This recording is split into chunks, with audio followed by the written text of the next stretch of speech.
donne pas les bénédictions dans le désordre. Imana ntitanga imigisha mu kajagari. Ils suivent un certain ordre avec le irafise temps. urutonde igenda irakurikira kandi n'igihe cyayo. Courir après une bénédiction avant le temps, Kwiruka tu vas wiruka inyuma t'essouffler. y'imigisha hataragera uzohava umererwa nabi. Regardez un peu. Murabe gatonyi. Prenons le psaume 103. Dufate Zaburi 103. Je dis ça pour que tu écoutes bien Ibi ce que ndabivuze Dieu kugira nous ngo dit wumvirize neza ivyo Imana itubariye et ce que Dieu nous commande. n'ivyo Imana idutegetse. Ta bénédiction est liée Umugisha wawe ufatanye à cela. n'ivyo. Et je parle aux diacres, Kandi aha ndiko mbwira abadiyakoni, c'est-à-dire à ceux qui sont censés croire, ni ukuvuga abantu bisanzwe bizi ko bategerezwa posséder des biens gukura matériels. kugira ngo bagire batunge ibintu Pour nous, ku bwacu. j'en fais partie, je suis un serviteur. Nanje ndimwo, nanje ndi umusuku.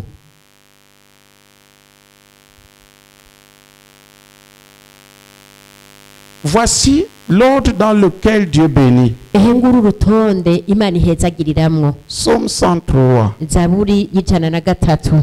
Il ne commence pas par c'est l'Éternel qui te donne les biens. Oya. Ntitangurira kuvuga ngo nuhoraho ni waguha matungo. Oya. Quand tu cherches premièrement les biens, Iyo utangurira ku bintu ku tu es dans matungo l'erreur. uri mu kwihenda. Tu es un idolâtre. Uri umuntu asenga ibigirwamana. Voici comment il commence avec une œuvre. Ehera bingene bitangurana n'igikorwa. Premièrement, c'est quoi? Bwa mbere na mbere ni iki? C'est l'Éternel qui Nuhoraho pardonne tous tes péchés. aharira ibyaha Et byawe le psaume byose. 103, Ugurura muri Zaburi 103. l'échelle Ingazi des bénédictions en Christ ingazi y'imigisha muri Kristo est par âge, ikurikirana ku myaka, par saison. ikurikirana ku biringo, Il y a plusieurs saisons kuko hari ibiringo dans la byinshi vie spirituelle. mu buzima bwo mu buryo bw'impemu. La première saison, Ikiringo ca mbere quand une œuvre est normale, iyo igikorwa kimeze c'est neza la saison de sanctification. kiba ari ikiringo co kwiyeza. C'est lui l'Éternel Niwe nuhoraho, qui pardonne tous tes péchés. niwe aguharira ibyaha byawe byose. Vous avez noté que c'est ça? Muza gusanga ari uko biri. Voilà la première bénédiction, la crainte de Niwo Dieu. mugisha wa mbere igitinyiriro c'Imana. Est la première bénédiction que Dieu donne à un peuple qu'il aime. Niwo mugisha wa mbere Imana iha ubwoko La haine bwikundira du péché. kwanka icaha. Pour ceux qui ont été dans l'œuvre dès le départ, Ku bantu bari muri kino gikorwa kuva gitangura, c'est là que nous avons commencé. C'était le premier âge. naho niho twahereye, uwo wari umwaka wa mbere. Le problème, c'est que les gens aiment qu'on reste à un seul âge. Ingorane nuko abantu bama bishakira kuguma ku mwaka umwe. J'ai prêché la vraie repentance pendant 3 ans et demi. Naravuze ubutumwa bijanye no Et c'est kwihana ça ibyaha que leur imyaka pasteur là 3 avait n'inusu. écrit. Ivyo nivyo umupasitori wacu yari Les gens yaratudondoreye. confessaient leurs Abantu péchés, batura ibyaha byabo, faisaient le cahier de péché. bakagira ikaye bandikamo ibyaha délivré. byabo bagaca babohoka. Et si tu commences ton œuvre, tu ne commences pas par là. Tu n'as pas suivi le modèle que nous avons pris. Iheraho Tu comprends ce que nous sommes en train de dire. Tu fais ta part. aho uri gukora ivyawe. Quand tu prends un disciple, Iyo ufashe umwigishwa ne commence pas par les bénédictions matérielles. Dieu ne ntuhere ku commence migisha pas comme ça. y'ibintu. Oya, Imana ntitangura uko. L'œuvre de Dieu ne commence pas comme ça. Igikorwa c'Imana ntabwo gitangura uko. L'Église au Burundi a commencé avec la vraie repentance. Ishengero ryo mu Burundi cahereye Pendant ku près de 3 kwihana ans et demi. mu gihe kingana n'imyaka 3 n'inusu.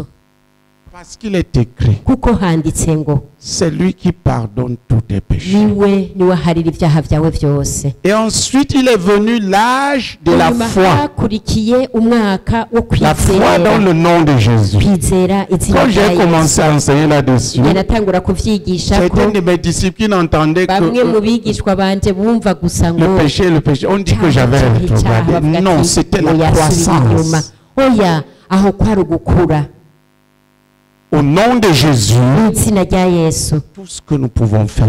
ivyo dushobora gukora byose. Et nous avons vu les guérisons, kandi les twarabonye délivrances, kuruhuka tout ça. ugukira Couvert. byose vyarisesa. Vrai ou faux? Nivyo canke sivyo? Bien. Neza. Après est venu l'âge. Mu nyuma haza umwaka, Écoute, je situe. mwumvirize ndiko C'est lui qui ndabitumbereza. guérit toutes tes maladies. Niwe agukiza ingwara zawe zose. Bwa C'est kabiri. lui Bwa gatatu, qui te délivre de la fosse. niwe akubohora ubwobo. Tout ça au nom de Jésus. Ibyo byose mu izina rya C'est l'âge de la Yesu. foi dans le nom de Jésus. Umwaka Et nous l'avons ukize izina rya intensément Yesu. connu. Kandi twarabibayemo bigwiriye. Nous avons fait plusieurs années Twahamaze imyaka myinshi à établir cela. turiko turashinga ivyo bintu. Après Mu nyuma est venu l'âge haciye haza umwaka de couronnement de la miséricorde. wo kwambikwa igitsibo c'imbabazi.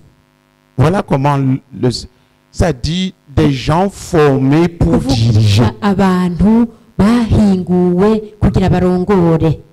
Là est venue l'école de la connaissance et du service de Dieu, Haciye haza ishure les ryo kumenya rituels, no les gukorera enseignements pour Imana. bâtir les dirigeants. Nous avons aujourd'hui des équipes de dirigeants qui comprennent. imigwi y'abarongozi La n'indabitahura. miséricorde, c'est quoi?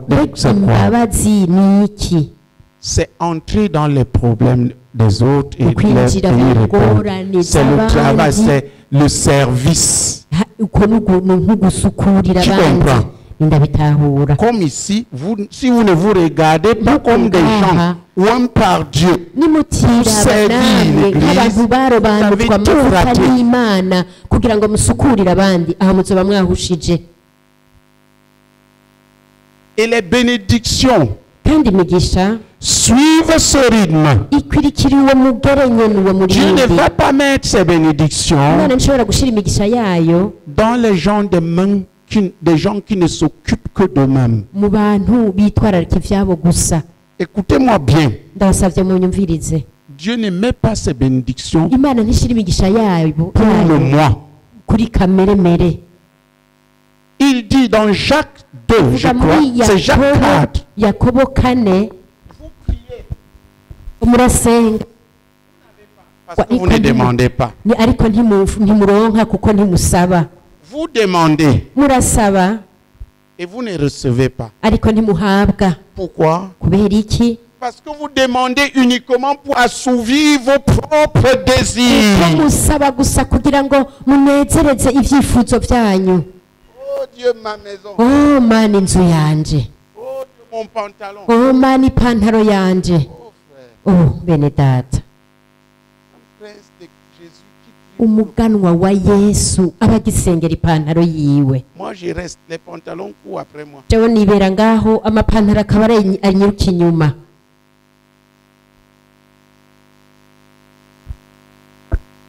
Pourquoi? Kubera iki? Parce que tu ne sers à rien. Kuko nta na kimwe ukora, Tu ne sers personne. nta n'umwe ukorera. Tu vis. Tu es centré Ubayeho sur toi. wituniye kuri wowe nyene. C'est après cet âge, quand les gens Inyuma sont y'uwo devenus des mwaka serviteurs, abantu bamaze guhinduka abasuku, que Dieu donne alors l'abondance. aho niho Imana citanga umusesekara, Il donne les biens. itanga amatungo. C'est quoi le but des biens? None intumbero y'ubutunzi ni Les iki? biens sont pour répondre aux besoins des gens. Ubutunzi ni ukugira ngo urose abantu ivyo bakeneye. Si on te donne 1 milliard, tu fais quoi avec? Hamwe ngaha bokuha umuriyaridi wacu ukoze iki Demande mbega? à ton voisin. Bazo mwicaranye. Si on te donne 1 milliard, mais Uti hamwe boguha umuriyaridi ubu nyene ubu tu fais quoi? wacu ukora iki? Tu vas juste devenir fou. Wacu usara. juste devenir fou. woca usara Parce qu'il n'y a rien que tu vas faire avec. kuko nta na kimwe gihari woca ukora. Écoutez, on me donne 1 milliard. mviriza jewe bampaye umuriyaridi Ça va finir en quelque temps. uyo woca uhera mu mwanya Il y a mutoya. tellement de besoins des peuples. hari nous ibintu devons servir. byinshi ubwoko bw'imana 1 bukeneye milliard, c'est rien. dutegerezwa kubakorera. muri ivyo imiliyaridi ucuba muto cane.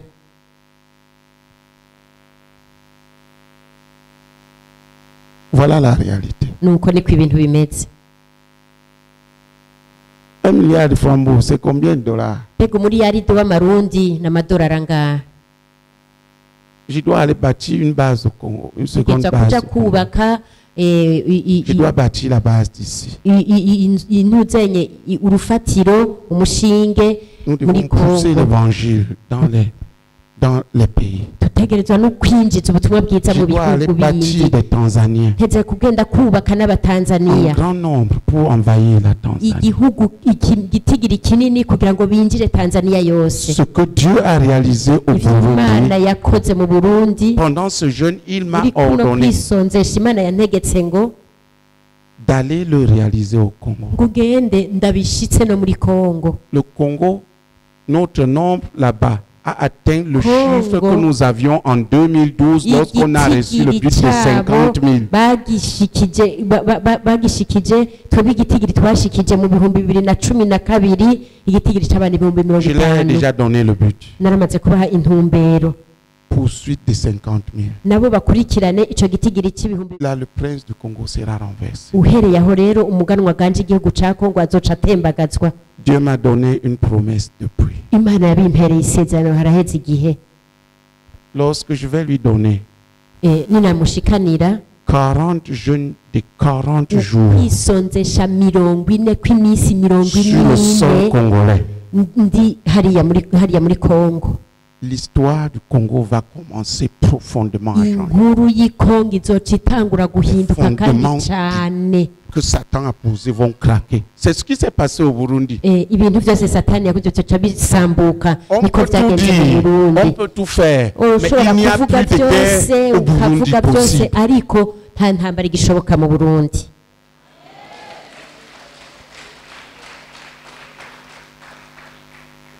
Le Seigneur m'a montré 3 visions successives de cette guerre. Imana yanyeretse Par inshuro étape, gatatu jusqu'à ibyo sa bijanye chute. n'intambara inshuro bitari gushikaho Quand il bituruka fuyait, hasi.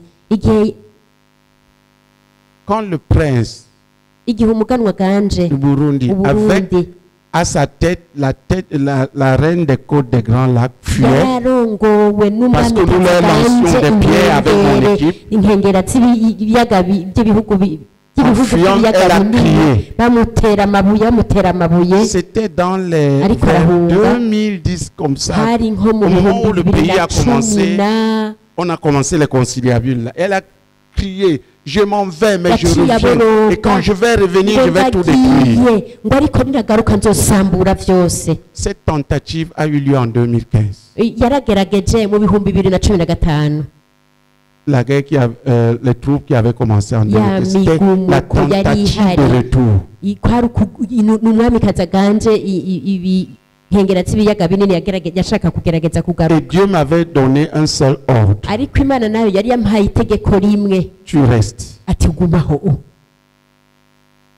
Ce qu'il voulait, c'est que nous fuyions. icyo yashaka ngo duhunge. Elle aurait gagné. yari kuba aho yari kuba anesheje, On serait rentré en arrière. kandi natwe twari kuba dusubiye inyuma, On est resté. ariko twaciye Ceux qui tugumaho. ont suivi le message que Dieu nous donnait pendant cette crise, il s'est littéralement accompli. bwose bwashitse Dans le moindre uko nyene détail. twabuhawe uko bwari bwavuzwe bwose atakivuye. Travaille au Burundi avec confiance. kora mu Burundi wuzuye ivyizigiro. Mieux que n'importe quel pays dans la région, nous sommes les mieux placés maintenant. rero kurusha ibindi Dans les bihugu plans. byose muri kano karere mu Burundi duhagaze Le neza. Burundi va s'envoler. Uburundi buzoguruka, Et le modèle de l'évangile va se projeter dans les autres pays. kandi akarorero k'ubutumwa bwiza buvugirwa ngaha buzoheza nabwo bushike n'ahandi hose. Et dans cette bataille, kandi muri iyo ntambara nous nyene sommes maintenant à un niveau. ubu turageze ahantu Le niveau de la multiplication par 2 tugeze ku rugero rwo kugwizwa na kabiri et de l'abondance. n'ubw'umusesekara. Qui a compris? ninde yabitahuye? Quand Dieu veut bénir quelqu'un, iyo imana ishaka guhezagira umuntu il lui donne d'abord les enfants. ibanza kumuha abana, Parce que les enfants, c'est les gens dont tu dois prendre soin. kuko abana nabo nyene utegerezwa kwitwararika ugafata neza, Et on en a. kandi turabafise. Et après t'avoir donné les enfants, imana ihejeje kuguha abana il te donne ce qu'il faut pour prendre soin des enfants. iguha ibikenewe ivyangombwa kugira ngo ubafate neza. Qui comprend? ninde ariko arabitahura? J'aimerais, pendant que tu lis les bénédictions de Dieu, ndifuza umwanya uzoba uriko urasoma ibijanye n'imigisha y'imana que tu remarques une chose, naho uzubonemo ikintu surtout en Christ, dans le Nouveau cyane cyane Testament. muri kristo mu isezerano rishasha. Toutes les bénédictions sont pour l'Église. imigisha yose ni iy'ishengero. Hors de l'Église, il n'y a pas de bénédiction en Christ. utari mu ishengero nta migisha uronka muri kristo. Écoutez, mwumvirize, prends n'importe quelle bénédiction du Nouveau Testament. genda ugomba ufate umugisha uwo ari wo wose uri mu isezerano rishasha. Par exemple, demandez fate nk'akarorero gusaba, et il vous sera donné. musabe muzohabwa. Il n'a pas dit demande ntiyavuze ngo nusabe et il te sera donné. hanyuma uzohabwa. Qui comprend la différence? ninde atahuye ubudasa? Il s'adresse à l'Église. imana iba iri kwibwira Là où ishengero 2 et 3 personnes sont ensemble au nom de Jésus. aho babiri canke batatu Demandez, bakoraniye mu izina rya et il vous yesu sera donné. Toutes les nimusabe promesses là, muzohabwa. tu te ayo déconnectes, masezerano tu es yose uyikuyeko uba uri hanze. toutes les promesses amasezerano yose En Christ muri kristo sont faites à l'Église. abera mu ishengero. Ok, prenons pour la fameuse bénédiction, promesse donnée à Dufate ceux qui partent prêcher l'évangile. wa mugisha isezerano rihabwa abantu bagenda kuvuga ubutumwa bwiza. Il dit, avuga ngo voici les miracles qui accompagneront ceux, ngo herabi isezerano rizokurikira abo, pas celui. apana uyo. Qui voit la différence? ninde abonye ubudasa? Ceux. abo Il s'adresse à un groupe de personnes. imana iri kwibwira Ce umugwi groupe, c'est w'abantu, l'Église. ruvuga ngo uwo mugwi nawo ni ishengero. Si tu ne fais pas attention utakavye neza à ce que Dieu donne à ton Église, kuvyo imana iba iriko iraha tu ishengero ne connaîtras ryawe, pas ce que Dieu te donne. ntuzoheza ngo umenye ivyo imana iguhaye. Les grandes directives, uburongozi bukuru les bukuru croyants doivent poursuivre. abizera bategeza Les gukurikira grandes bénédictions, imigisha mikuru mikuru, les grands objectifs ihangiro que les nkuru croyants doivent poursuivre abizeye bategeza gukurikira sont donnés à l'Église. yahawe ishengero. Et ceux qui se soumettent kandi ababiciriye bugufi peuvent recevoir des directions personnelles en vue de bien y entrer. barashobora guhabwa uburongozi ku giti cyabo hanyuma bakabyinjiramwo neza. Qui comprend ça? ninde abitahura? Voilà comment l'Église fonctionne. nuko niko ishengero rikora. Donc ces choses que tu entends rero ibi bintu uri kurumva sont pour toi, ni ivyawe, mais avec nous. ariko turi kumwe. Elles ne sont pas pour toi si ivyawe dans l'indépendance. uri urigenga. Si tu les prends à la légère, vous allez voir ceux qui prennent ces choses au sérieux abantu bafata ivyo bintu nkama et qui travaillent hanyuma pratiquement, bakabikorera ko mu buryo bugaragara, vous allez voir leur évolution. muzoheza muraba iterambere ryabo. Ceux qui prennent abantu nabo babifata à la légère, bakabifatira mu kirere, ils ne reconnaissent pas ce que Dieu leur a envoyé. ntibaheza ngo bamenye ivyo Imana yabarungikiye. Ils vont connaître la galère. ico bazobamwo gusa ni ibibazo, Même s'ils étaient premièrement dans une bonne condition. naho mu ntango baba bahagaze neza. Donc fais attention à ce que Dieu dit à rero l'Église. uraza uragaba kuvyo Imana ibiriko irabwira ishengero. Qui comprend? ninde abitahura? Fais attention à ce que Dieu nous commande. Ta bénédiction. uragaba kuvyo Imana idutegetse kuko umugisha wawe umatanye navyo.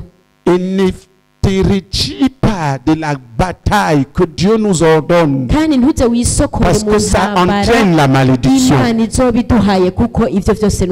Maudit soit quiconque retire son épée du carnage. Est-ce que vous mettez tous ces versets? Tu ne prends pas en compte ce que Dieu dit à ton église. Tu t'es maudit. Sortez le verset. Maudit soit qui retire son épée du carnage. Maudit soit quiconque retire son épée du carnage. Quand tu conduis ton assemblée dans l'indépendance de ce que Dieu dit à l'église,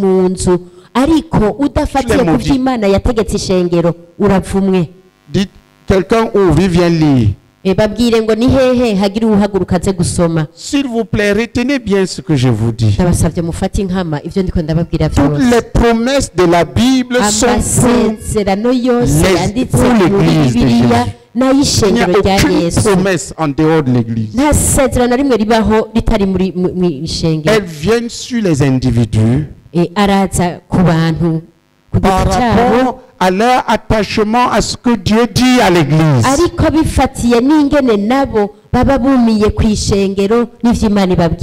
Ceux qui se retirent des batailles de l'église pour leur propre bataille déclarent leur propre malédiction. Lisez. Et j'exhorte chaque personne pour être convaincue de ça. Lis toutes les promesses de la du Nouveau Testament. Elles sont adressées à nous. C'est-à-dire l'église. Dis à ton voisin. Sois attentif à ce que Dieu, l'Esprit, dit à l'église.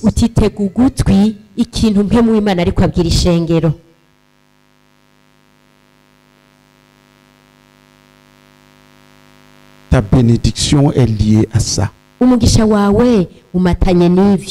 Dis-lui ça.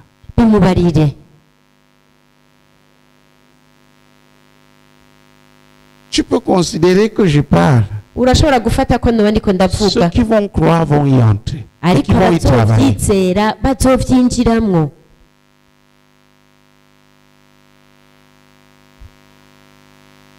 Je parlais avec un frère tout à l'heure.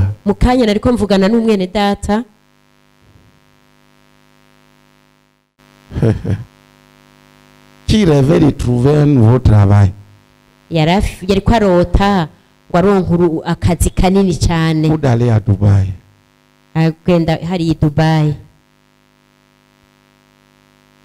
La première chose, c'est qu'à son âge, on ne devrait plus courir. Les gens qui devront courir, c'est ces enfants. Crois ce que je lui ai dit. Il peut devenir un multimillionnaire.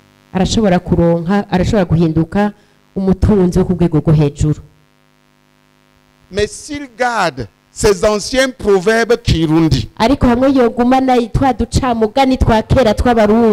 il n'y aura aucun espoir. Il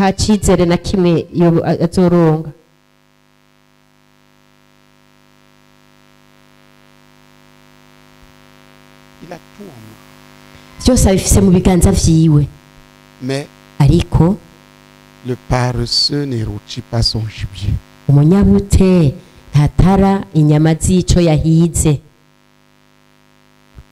C'est-à-dire le paresseux. Il a pour faire le rôti. Et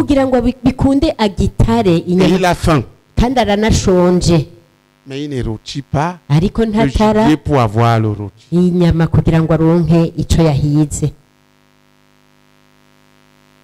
S'il se lève, il verra. Il deviendra l'un des meilleurs entrepreneurs pour la mission.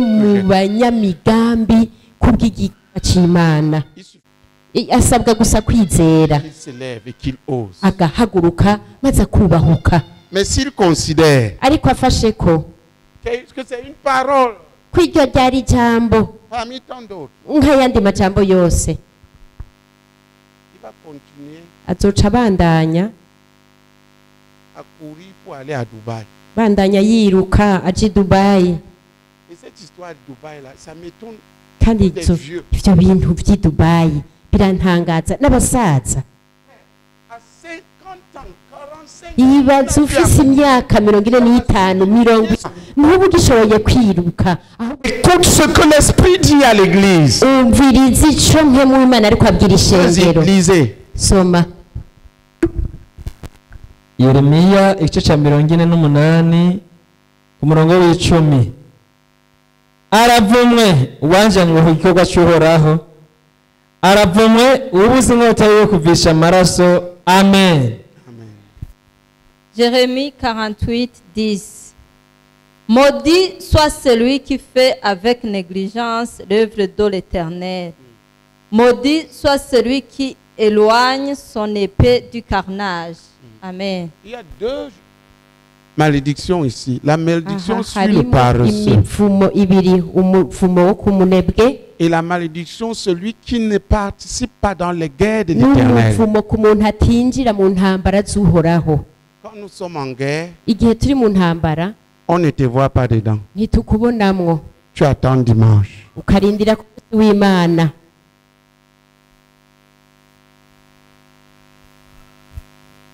Dis à ton frère, kiriwe mwicaranye ne sois pas paresseux, ça attire la malédiction. uti ntube umunebwe kuko bizana umuvumo.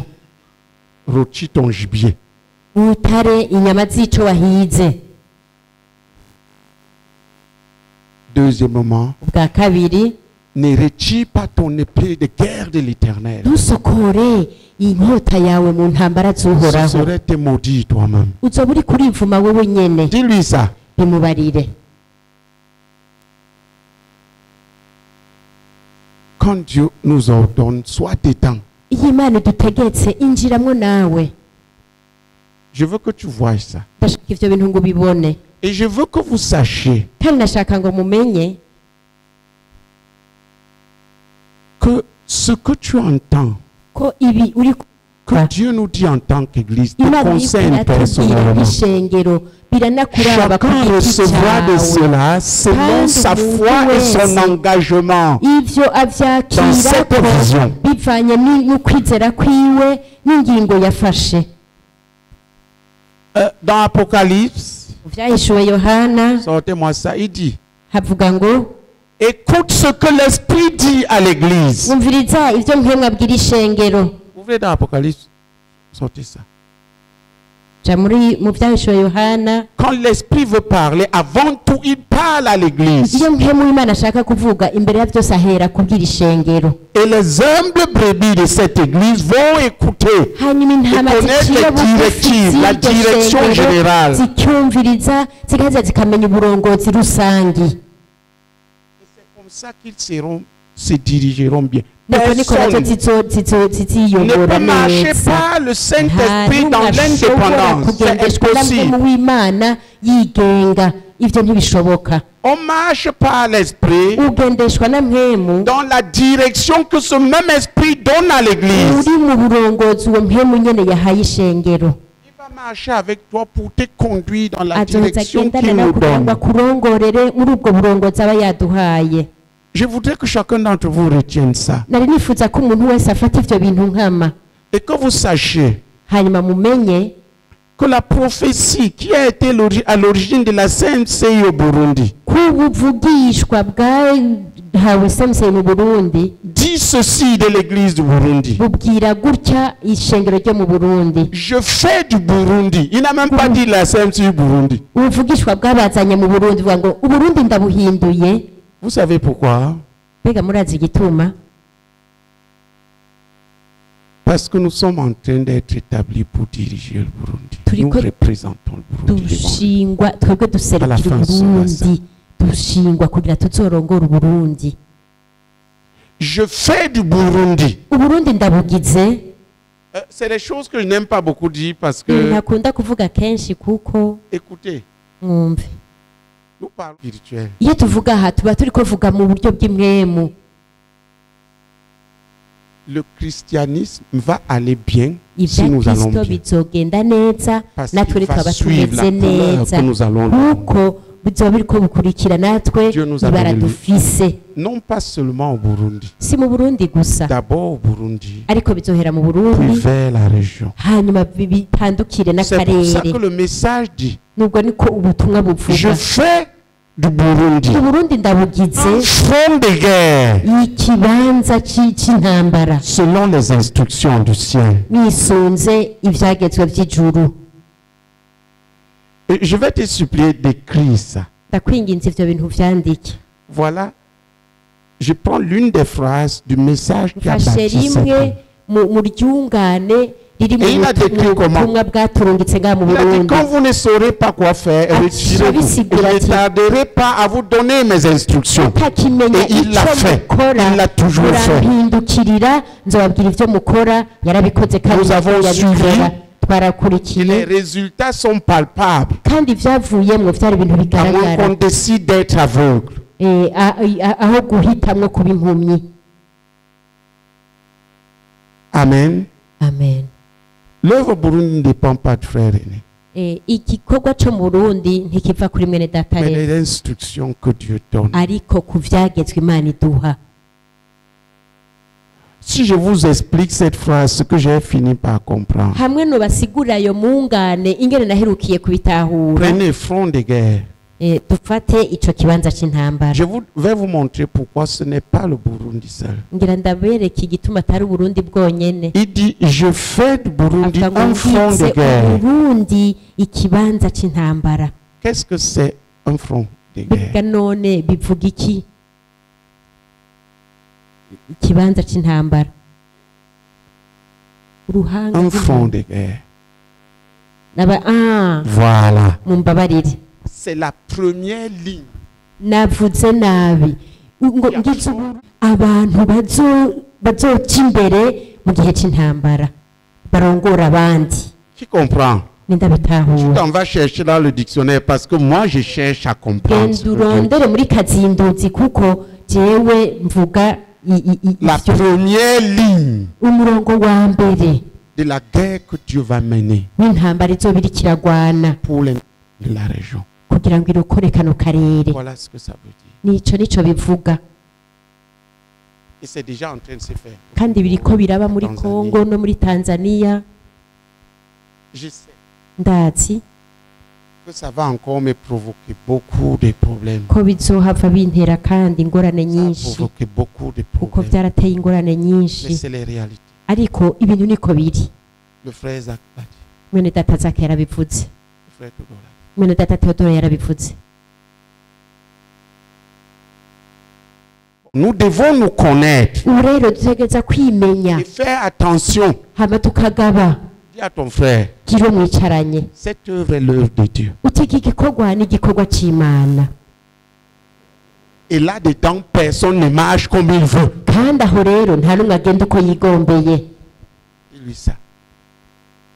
Nous sommes un front de guerre selon les instructions du ciel. Turi abantu bafata iya mbere mu ntambara twisunze ivy'Imana bitugeze. Il y a des gens qui aiment tout discuter. Hari abantu bakunda guharira cane. S'il te plaît, comment tu vas discuter les instructions de Dieu? Ndakubaze mbega woharira gute ivyagizwe vy'Imana itanze? Quand le roi parle, Iyo umwami avuze udugije umutwe veut qu'elle soit coupée. abashaka ko uwo mutwe umuvako, Et le roi, c'est Jésus. kandi umwami nawe ni Yesu. Quand il parle, Iyo avuze ose dire le contraire. ninde yokubahuka kumuvuguruza? Crainte soit sur nous. Ico Parce que les gens gitinyiro peuvent mourir. kitubeko Les gens peuvent mourir. kuko abantu barashobora gupfa. Ce n'est pas quelque chose que nous sommes arrachés. Si ikintu twebwe ubwacu twinyakuriye, Que je ne sais même pas pourquoi. ni ibintu ntazi n'igituma. J'ai dit à Dieu, Dieu, je Umusomyi ne sais nabwiye même pas Imana pourquoi n'Imana tu jewe fais ça. sinzi n'igituma uriko urakora bino Je bintu. lui ai montré, regarde. Ndayereka Voici Imana ma faiblesse nteraba ici, voici ihera ceci, intege voici. zanje Il y hariya a des intege gens nke zanje meilleurs. hariya, hariho abantu bandusha kuba gaheta. Mais je ne sais pas pourquoi. ariko sinzi n'igituma ubikora ivyo vyose. C'est tout comme si je le voyais. Na cane Il m'a dit non. ubonye Imana iri kiritwengera ngo none Tu ne te vois pas comme je te vois. erega ntiwibona nk'uko nanje ndakubona.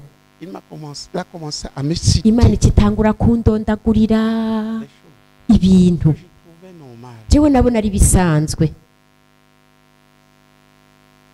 Dieu fait son choix. Et Imana yo ifite ses choix sont amahitamo souverains. yayo Regardez, nous kandi sommes Imana de petits iriganje pays, mais nous sommes nk'aka choisis gahugu pour cette gatonyi bataille. Imana ikaducagura ku bw'izo ntambara. Réfléchissez, c'est pas le frère aîné qui Ibaze avait ko si donné mwene data cette Rene prophétie. yatanze kuvugishwa Je fais du Burundi ngo Burundi ndabugize un front de guerre abazofata iyambara mu ntambara, uniquement selon les instructions du ariko ciel. kimwe gusa bisunze ivyagezwe vyo mw'ijuru. Dis à ton voisin, Kiriwo mwicaranye, c'est un front de guerre. Le Burundi est un front de guerre. Uburundi nibwo buja imbere, nibwo bufata iyambere mu ntambara, Pas selon ta tête. ariko tutisunze umutwe wawe.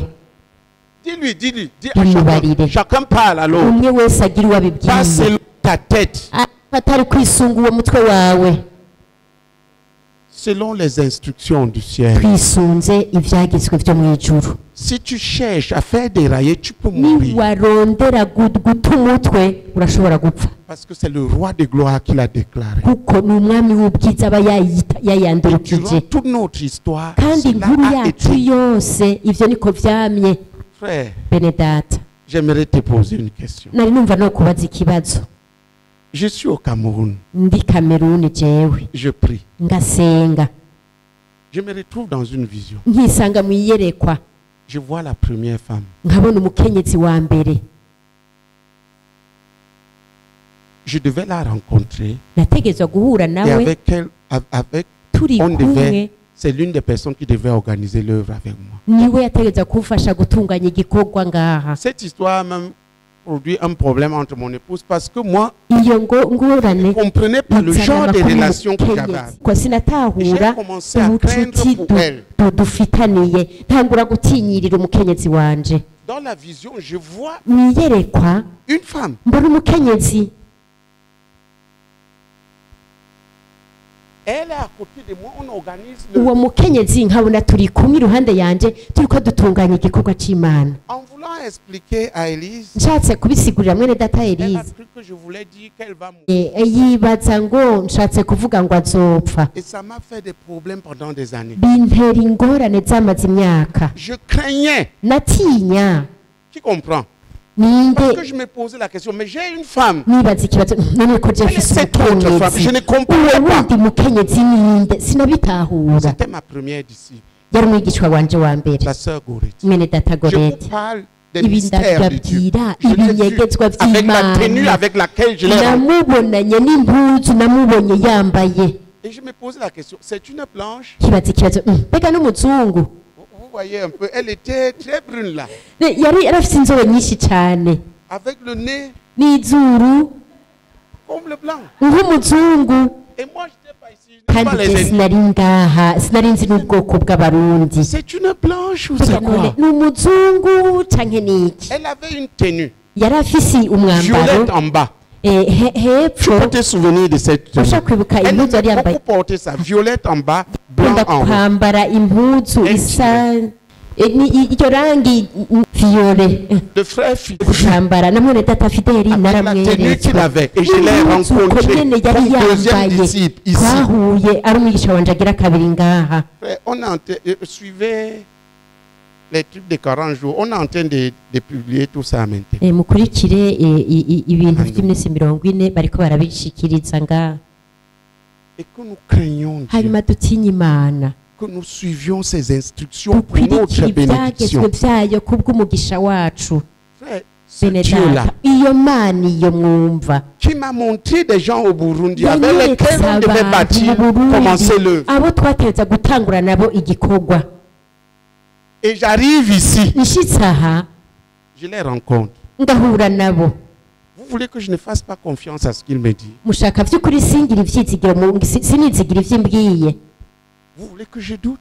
mushaka ndabikekeranye ko S'il me dit à droite, je vais imana à droite. ibwiye ati iburyo Si je nci me iburyo trompe, lui-même est responsable. nihenze iyo Il m'a nyene ordonné ça. biba biri ku gatwe kayo Qui comprend? ninde ariko Je arabitahura reste un homme.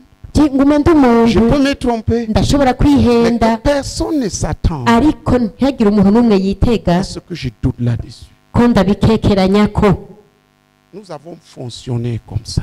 twagumye dukora uko Et nous te demandons une chose aujourd'hui, nawe selon uyu munsi l'ordre tugusabye ikintu kimwe donné à l'Église. wisunze Pour ta icyagiro cyahaye bénédiction. ishengero kubw'umugisha wawe Écoute, wumvirize dans cette phase, muri kino kiringo ce que Dieu est en train de dire à l'Église. utege ugutwi wumvirize iby'imana iri kwibwira Et plante-toi ishengero dedans. hanyuma nawe uca ubyinjiramwo La bénédiction est là. umugisha niho uri Dis à ton voisin, la bénédiction est là, frère. bwira uwo mwicaranye uti umugisha niho uri mwene data. Dans nos églises, mu mashengero yacu ces dernières années, c'est déjà manifeste. muri iyi myaka irangiye byaramaze kugaragara Des églises qui trimaient avec un peu d'argent. amashengero yarabayeho n'utufaranga dukenye mu kanya cyose bikaduga byaraduze. Le pasteur de Gitega nous disait umwungere w'igitega yatubwira qu'ils ont donné 20 combien de heures n'igihe de la multiplication et de l'abondance. n'igihe cyo kugwira n'umusesekara. Écoute ce que l'Esprit dit. tega ugutwi wumvirize ibyo mpema ariko Travaille avec nous aravuga dans ce sens. ariko mukorane Dieu natwe muri est prêt à ivyo. mettre entre nos mains tout ce qu'il nous faut imana yiteguye kudushira mu biganza ibikenewe byose pour la conquête des nations. kubwo kunyaga Non seulement de l'Afrique de l'Est, amahanga yo muri afurika yo mu buseruko gusa mais aussi de l'Asie. ariko n'ibihugu bya aziya. Le frère Théodore l'a dit. mwene data Theodore yabivuze Il me l'avait jewe yabanje kubimbwira ku giti canje. Nos enfants sont en train de partir où ces derniers temps? abana bacu mubona bariko bagenda he muri bino bihe? Dubaï, i Dubai. Doha. Applaudissons pour Jésus. komera amashungami yesu. Nous allons déborder là. ni ukuvuga ngo ni udusesekariraho nyene Nous allons nous planter dans les nations qu'on n'a pas rêvé. tuzoshingwa mu bihugu tutigeze tunarota. La même chose qui s'est passée au Cameroun ivyo nyene byabaye i Kameruni va se répliquer. bizoheza natwe bibe Tel père, uko tel fils. imfizi y'intama itendera nka se, Mais selon les ordres du Seigneur. ariko twisunze ivyagezwe vy'umwami. Dis à ton voisin, gira mwicaranye écoute ce que l'Esprit dit à utitega l'Église. ugutwi wumviriza ivyo mpemu w'imana ariko abwira ishengero. Et ne t'isole pas. hanyuma ntiwigire nyamwigendako. Quelqu'un peut lire ce verset. hari umuntu mbega yosoma iyo murongo Écoutez ce que l'Esprit dit à l'Église. ngo umviriza ico mpemu ariko abwira ishengero. C'est dans Apocalypse. biri mu vyahishuro Yohana. Oui. 2. vyahishuro Yohana kabiri C'est à plusieurs murongo reprises. w'indwi kandi Prenez Apocalypse bisubirwamo 2, kenshi 7. kenshi. ugurura Quand bibiri tu es dans l'église iyo uri mu ishengero et tu n'écoutes pas les instructions de Dieu données à ama l'église, ntiwumvirize ivyagezwe imana iba iri kwiha ishengero, tu te soustrais uba uri kurikuramwo de la bénédiction de Dieu. wikura mu mugisha w'imana. Oui, lisez. nimusome 2, 7. Que celui qui a des oreilles entende ce que l'Esprit dit aux églises. Amen. Est-ce que j'ai vieilli ou pas? shaje canke sinashaje Oui ou non? yishura muri sinagize imyaka bene Regardez les cheveux. ivyo niwo biharira gomba urabe ku mutwe. Alléluia. L'œuvre a grandi. kandi n'igikorwa naco carakuze kiraguka. Il y a des serviteurs et des servantes. hari abashumbakazi. Après nous avoir transformés en serviteurs et en servantes, imaze kuduhingura ikatugira abashumba il nous n'abashumbakazi donne les bayo, biens qu'il faut pour pouvoir iduha nourrir les ubutunzi multitudes pour bukwiriye venir. kugira ngo tugaburire abo bantu benshi nabo bazoza. Qui comprend ça? ninde ariko arabi Voilà la grâce qui est la nôtre. nubwo nibwo buntu bwacu. C'est dans ce cadre maintenant kandi ni muri ivyo nyene que Dieu proclame ceci. Imana yatuye bino bintu À partir de ce moment, nguhereye ubu nyene je vous accorde une plus grande bénédiction. ngo ndabahaye umugisha munini cyane, La bénédiction d'une œuvre umugisha w'igikorwa qui multiplie kigwira, par 2 kigwizwa na kabiri tous les 2 ou 3 ans buri myaka 2 cyangwa 3 en permanence. kandi ivyo bikahoraho. Prends un jeûne de 40 jours. Injira mu kwisonzesha kw'imisi 40, Pour cela, tous les 4 mois. kubw'ivyo inyuma y'amezi 8 Pendant 3 ans. kandi ivyo bimare imyaka Et 3 vous y serez établis en permanence. muzoheza mu bishingwemwo ubutakibivamwo. La multiplication par 2 implique, Ukugwizwa na kabiri navyo bihamagara premièrement, ubwa mbere la multiplication des effectifs. ukugwizwa mu bitigiri, Multiplication par 2 des effectifs. ukugwizwa na kabiri kw'ibitigiri, La multiplication du nombre de dirigeants. ukugwizwa na kabiri kw'igitigiri La multiplication par c'abarongozi, 2 du nombre de différentes églises. ukugwizwa na kabiri kw'ibitigiri vy'amashengero atandukanye.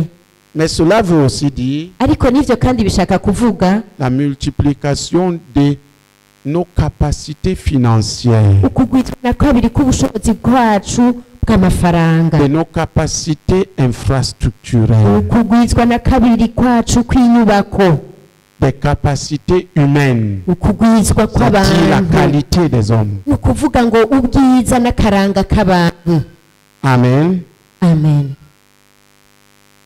Ainsi, Gutyo rero nous sommes en train de prier turiko turasenga pour que toi, kugira ngo nawe tu multiplies par 2. ugwizwe na kabiri, Que d'ici 2026, uhereye ubu gushika mu mpera za 2026 tu produises une autre personne qui est disciple comme toi. uzovemwo uwundi muntu, uwundi mwigishwa asa nawe, Et qui va servir Dieu comme tu le sais. kandi azokorera Imana nk'uko nawe uriko urakorera Imana. Dis ça à ton voisin. Bibwiriwe mwicaranye. Voilà la voie pour entrer dans la bénédiction. Niyo nzira yo kukwinjiza mu mugisha. En tant qu'individu, Wewe ku giti cawe tu dois porter le fruit. utegerezwa kwama icamwa. Le fruit, c'est quoi? Mbega no nico camwa ni iki? Suivez-moi bien. Ndabasavye mu nkurikire. Nous savons le danger de ne pas porter le fruit. Turaza akaga kari mu kutama icamwa. La Bible dit, Bibiri ivuga ngo la cognée est mise à la racine des arbres. ngo incabiti yigenekerejwe ku muzi Ça wacu. veut dire, la hache est prête Ni ukuvuga ngo incabiti iriteguye pour couper. kugira ngo ice Tout yicire. arbre qui ne porte pas de fruits Igiti cose kitama ivyamwa sera coupé et jeté au feu. kizokwicirwa hama gitabwe mu muriro. Dis à ton voisin, Bibwiriwe mwicaranye. porte Uti niwame, le fruit au double, niwame ivyamwa au moins tous les 2 ans. kandi bigwijwe na kabiri buri myaka 2.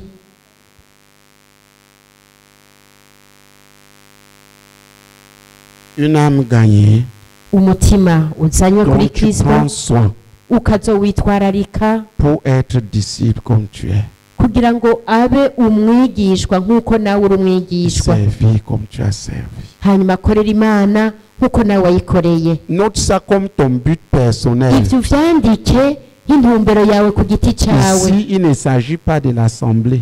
Aha ntihariko havugwa ikoraniro ryo mu Il nzu, s'agit de toi en Oh, tant que croyant. bavuga wewe La multiplication nk'umwizeye, par 2. ukugwizwa kwawe na kabiri. Si 2 ans passent Imyaka 2 niyahera et tu n'as pas multiplié par 2, tu n'as pas ukaba un autre comme utagwijwe na toi-même kabiri, en Christ, uzoba uri wewe muri Kristo.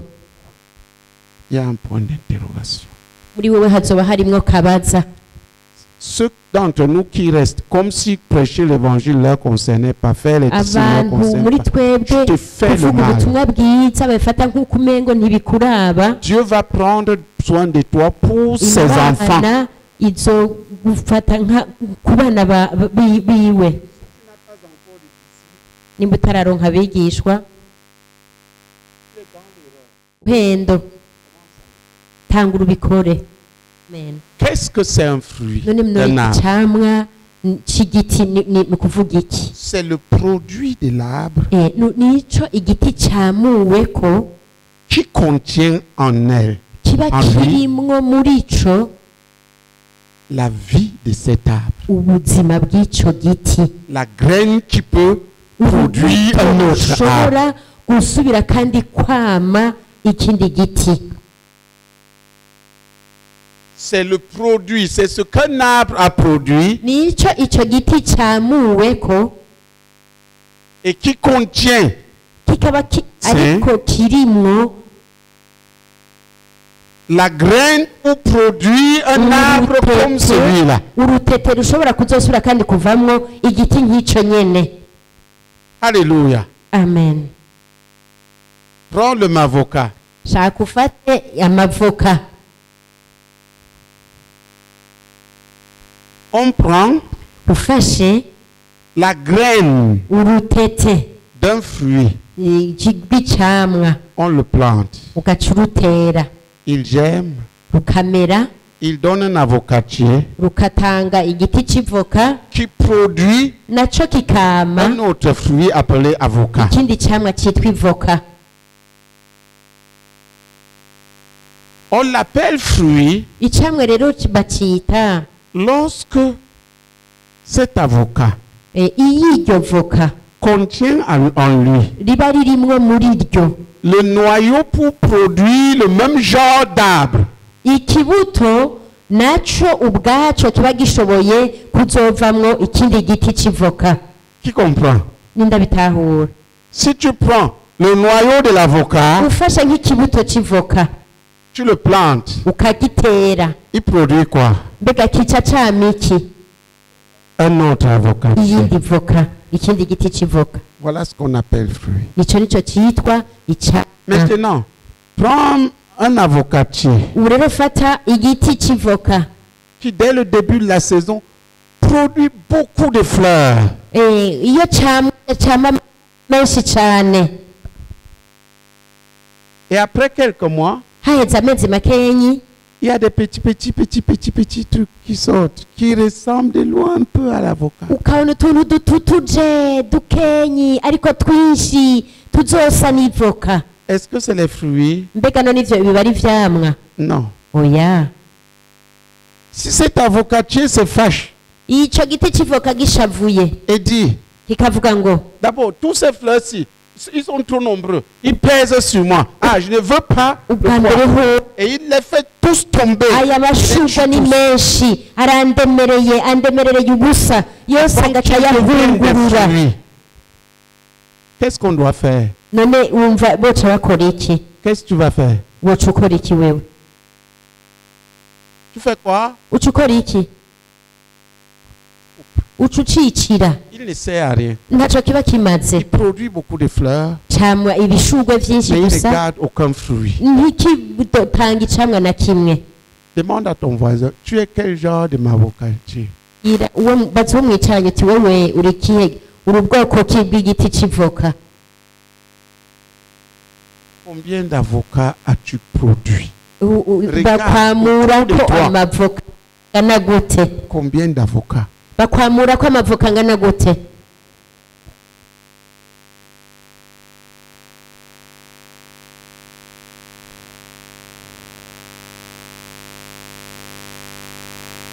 Le mavocatier, le mavocat produit, Amavoka nayo yama et celui qui a été semé sont semblables. kandi yama nayo bari bateye yasa nayo yamye. L'avocat qui a été planté s'est multiplié. Ni ukuvuga ngo rwa rubuto batera rwarameze ruragwira, nivyo bita kugwizwa. Qui comprend ça? Nindabitahuye. Maintenant, Ubu rero Dieu veut que tu produises des semblables. Imana nayo ishaka kuvamwo abo musa. Dieu ne veut pas de croyances stériles. Ishaka bizeye bigumba. Dis ça à ton voisin. Bibwira uwo mwicaranye. Avocatier. Tiwa giti c'ivoka we. Dieu veut que tu produises des avocats. Imana ishaka ko wama amavoka. Yeze. Comme toi. Nka wewe. Voilà la voie de l'abondance. Niyo nzira y'umusesekara. Sur le plan individuel, ku giti cyawe tu dois personnellement t'assurer utegerezwa gucungera neza que tu ne restes pas sans fruit. kuguma atacamwe ufise. Que tu sois pasteur, que tu sois Wowe évangéliste, que tu sois diacre, que tu sois chante, que tu sois intercesseur, tu dois porter le fruit. utegerezwa kwamica.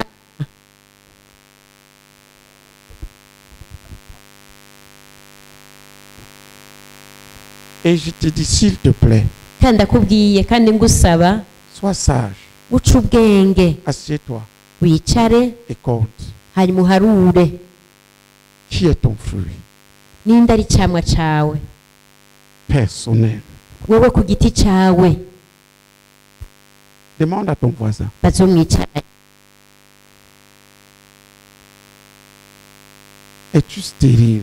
Mbega wowe uri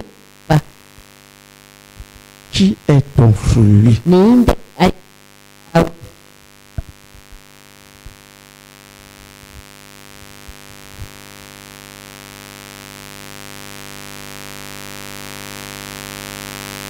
Qui est ton fruit? Et je parle, ninde ari camwa comme cawe. je vous dis là, le Seigneur, depuis qu'il nous parle de l'abondance, il le lit toujours avec la kuva multiplication. tubwira ibijyanye n'umusesekara agenda bifatanya no kugwizwa. Sur le plan d'individu, sur le plan de l'assemblée, sur le plan de l'église. cy'ishengero ryo mu nzu canke ku giti c'ishengero Nous devons ryose travailler au doublement. duteza gukora kugira tugwizwe na kabiri. Anita, avant 2026, imbere y'uko 2026 ihera, parce que certains d'entre nous sont comme s'ils étaient dans un rêve. Réveille-toi. kuko bamwe muri twebwe tumeze nk'abantu bari mu ndoto. Si tu ne le fais Dukanguke pas, tuje Jésus mu va te ndoto. demander. Tu vas rencontrer Jésus. Jésus va te demander. utabikoze ura na Yesu kandi Yesu azobikubaza. L'arbre qui ne compte pas de fruits sera coupé et jeté au feu. igiti cyose kitama ivyamwa kizokwicigwa gitererwe mu muriro. Dis ça à ton voisin. bibwira uwo mwicaranye. Dis-lui, frère, écoute. ubwira uti mwene data umviriza, Si tu ne te mets pas à porter des fruits, tinutatangura kwama ivyamwa la hache est prête. ncari Dis-lui ça. La hache est prête. uti ncari kirateguye. Jusqu'ici, nous n'avons pas insisté sur ces choses. gushika Mais ubu twari maintenant, Dieu l'amène. bwabishimangire ko ariko nawe Imana irabizanye. Venant, montre-moi quel Venant. autre venant tu as produit. Vena twereka uwundi venasi yavuye muri wewe, Au lieu de se noyer juste dans l'ensemble. aho kwiyeza mu bandi. Pour les 2 ans, maxi, buri myaka ibiri dufashe igihe centre-toi kirekire, et produis ton semblable. gerageza uve mu wundi ameze nkawe asa nawe. Tu vois que le but est atteignable. nindabonye ko intumbero bishoboka ko C'est le tuyishikako. manque de sérieux de chaque croyant ni ukuba abantu ni ukubura gufata nk'amakubera bituma tudashika ku ntumbero.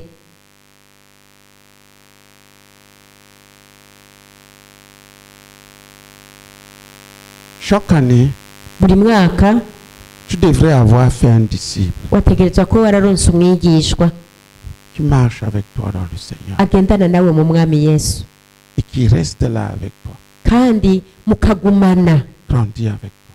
mugakurana, Sinon, tu es stérile. atari uko uri ngumba.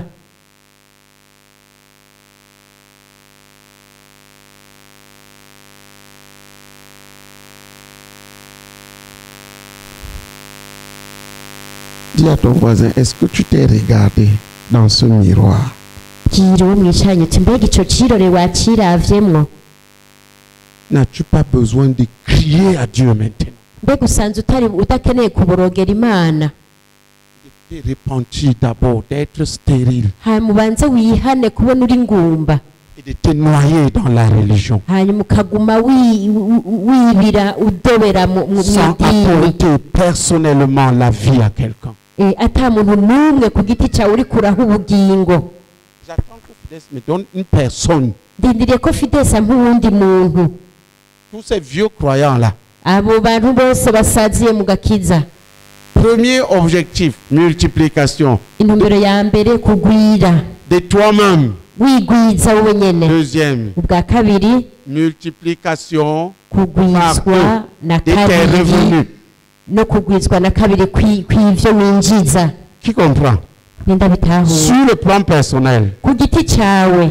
premier objectif, intumbero ya mbere multiplication par 2. kugwizwa na De kabiri toi-même, wowe nyene bwawe 2026. guhera ubu gushika mu mpera za 2026. intumbero ya kabiri Multiplication par 2 de tes kugwizwa revenus. na kabiri y'ivyo winjiza canke uhembwa. Si tu gagnes maintenant 1 million, nimba ubu uhembwa nk'umuriyoni planifie 2. tegekanya guhembwa zibiri. D'ici au total de fin 2026. n'ivyatebagana uhereye gushika mu mpera za 2026. Si tu gagnes 5, nimba winjiza zitanu planifie 10. tegekanya kwinjiza 10. Pourquoi? kubera iki? Nous devons envoyer une pléiade de missionnaires. La dernière fois en Ouganda, il y avait tegereza kurungika 20 candidats missionnaires. abamisiyoneri benshi. ejo bundi mu Buganda habaye 20. Il y a déjà un couple missionnaire tanzanien ici. tuza dufise ngaha hagati muri twebwe Il va en avoir de plus en ko plus. rw'abatanzaniya bazorungikwa kandi Il y bazobandanya a des baboneka. couples missionnaires congolais ici. hariho ngaha n'urundi rugo rw'abakongomani b'abamisiyoneri. Il faut que Dieu te donne l'argent birakwiye ko Imana rero et que tu nous donnes pour la mission. natwe ugaca uduha kubw'ico gikorwa cyo kubarungika. Qui comprend ce que nous sommes en train de viser? nindatahura ivyo turiko turavuga.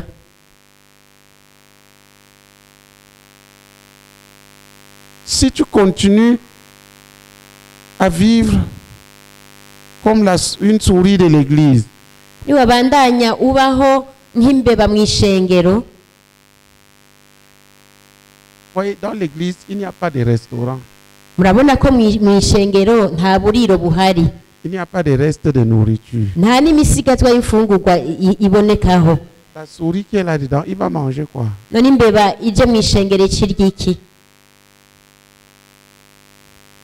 Si tu continues à vivre comme la souris de l'église, none niwabandanya kubaho nk'imbeba mu pour ishengero, envoyer les missionnaires. tuza kuronka amafaranga yo kurungika abamisiyonari.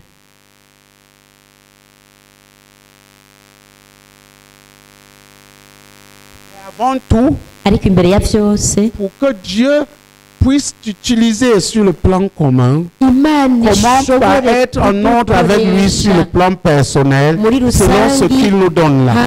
hanyuma ukorera ku giti cawe nk'uko ibitegetse. Dis à ton voisin, multiplie par 2. gira uwo mwicaranye uti n'ugwizwe na kabiri.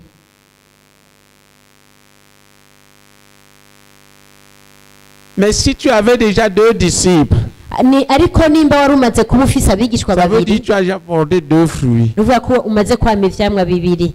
Rassemble et avec eux, begeranye hama muri kumwe nabo, que chacun d'entre vous multiplie encore par 2. umwe wese muri mwebwe rero nawe nyene Vous ubwiwe êtes 3, ça va faire 6. na kabiri, naho muba muri batatu gutyo nyene. Rassure-toi que c'est fait. ucungere neza ko biriko bigenda uko. Qui confond la responsabilité. ninde atahuye uruhara rwiwe.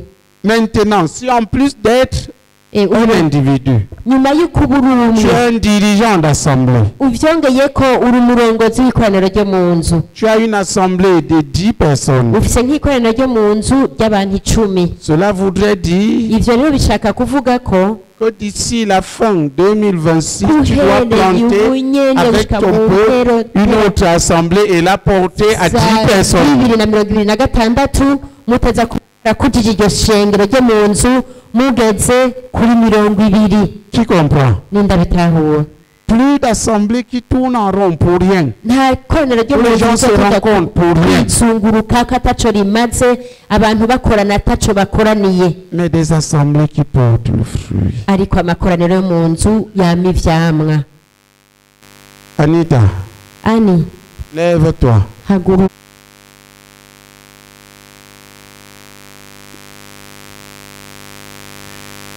Assieds-toi. icara Lève-toi encore. sura kandi uhaguruke Assieds-toi. icara Lève-toi plus vite et guéris. haguruka n'ingufu ucukira Assieds-toi. Plus vite. ushiramo ingufu Guéris au nom de Jésus. ushiramo Et izina ne rya sens yesu plus la ntusubire douleur. kumva ububabare.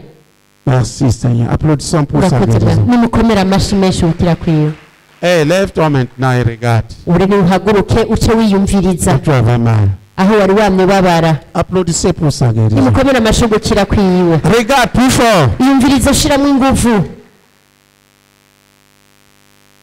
Tu as encore mal. uracababara oya Mais pourquoi tu fais encore comme ça? none ko reka umenga urashinyiriza. Lève-toi. haguruka Fais tous les mouvements que tu ne pouvais pas faire. inyiganyiza uko utahora ushobora kwinyiganyiza. Tu as mal maintenant. uriko urababara oya Applaudissons pour sa guérison. nimukomere amashyi ubukira kwiwe. Amen. amen. Dis à ton voisin, gira uwo mwicaranye multiplie par 2 ukigwizwa na kabiri personnes. nk'umuntu. Si tu es dirigeant d'assemblée, nimba uri umurongozi arongoye ikoraniro ryo mu nzu multiplie par 2 en tant que dirigeant. gwizwa na kabiri nk'umurongozi. Produis une autre assemblée comme la tienne avec un dirigeant comme toi. rondera irindi koraniro rimeze nk'iryo wari urongoye. Je détaille l'objectif que Dieu nous a fixé pour nous introduire dans l'abondance. aha ndiko ndamera nk'uwagura canke abatahuza intumbero. Dis multiplication par 2. subiramo nawe uti ukugwizwa na kabiri.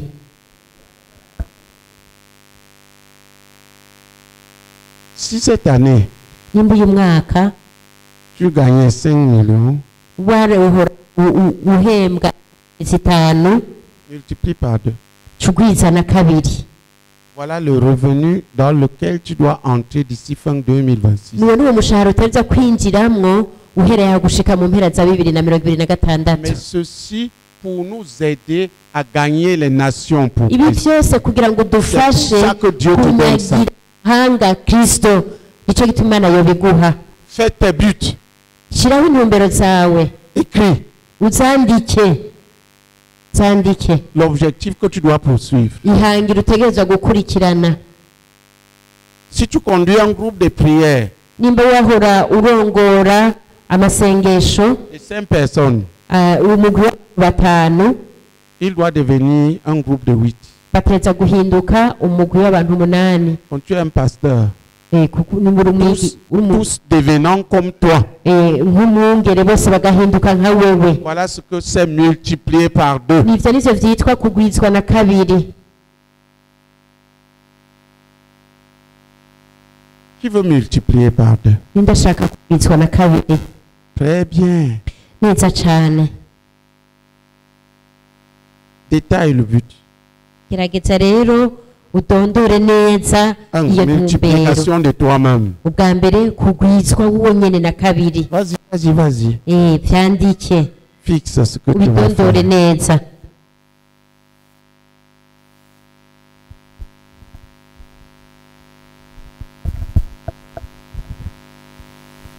Le travail doit être fait pour gagner et pour former la personne. akazi Pour qu'elle soit kugakorwa disciple comme nukugira ico toi winjiza et elle serve le nukuronka Seigneur. avec toi. umwigishwa asa na wewe kandi agakorera Imana nka wewe. Toujours veiller sur ça. Il y en a qui multiplieront de plusieurs fois. wamucungereza ibintu ariho abantu bazogwizwa inshuro nyinshi. umuntu nkawe Je suis juste un multiplicateur. ni umuntu agwiza kongera akagwira agwizwa. Mais tous ariko bose Dieu nous attend dans la multiplication par deux. Twese Imana twiteze ko tugwizwa na kabiri. Deux. Bwa kabiri, en tant que dirigeant d'assemblée, nk'umurongozi w'ikoraniro ryo mu nzu, planter shinga notre assemblée. irindi koraniro ryo mu nzu. Il a fait croître avec le dirigeant que tu as placé. Urikurishe uwundi Jusqu'à ce qu'il atteigne le niveau de l'assemblée que tu diriges maintenant. C'est ce que ça veut dire. Bivuga ko En 2020. uhereye ubu gushika 2026 muzoba mwakuze mufise irindi koraniro risa n'iryo mwari Si tu te mufise. fixes sur ces choses, Dieu va marcher avec toi. Akuze mwiboheye kuri ivyo, Imana izogendana namwe.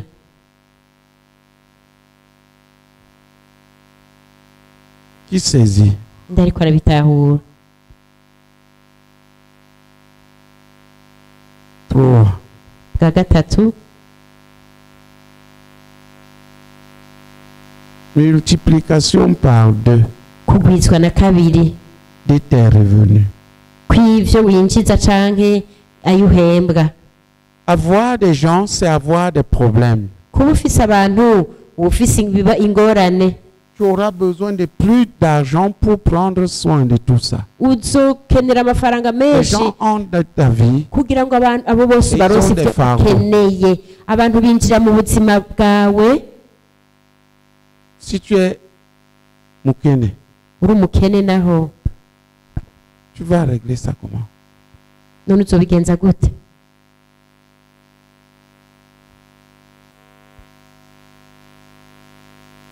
La Bible dit partage ton pain Bibiliya ivuga ngo avec celui qui te demande.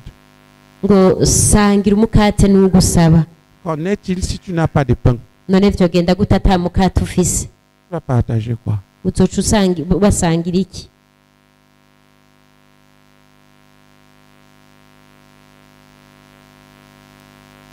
Multiplication par deux de tes revenus. Dis-le au Kugwizwa na frère. kabiri k'umushahara wawe canke ivyo winjiza. Dis-le. Bimubarira uwo mwicaranye. Frère, multiplication par deux de tes Kimwere revenus. data, kugwizwa na kabiri k'umushahara wawe canke kw'ivyo winjiza. Au niveau du revenu, là, c'est ça qu'on appelle abondance. Ku bijanye n'ivyo winjiza canke ayuhembwa, nivyo bita umusesekara.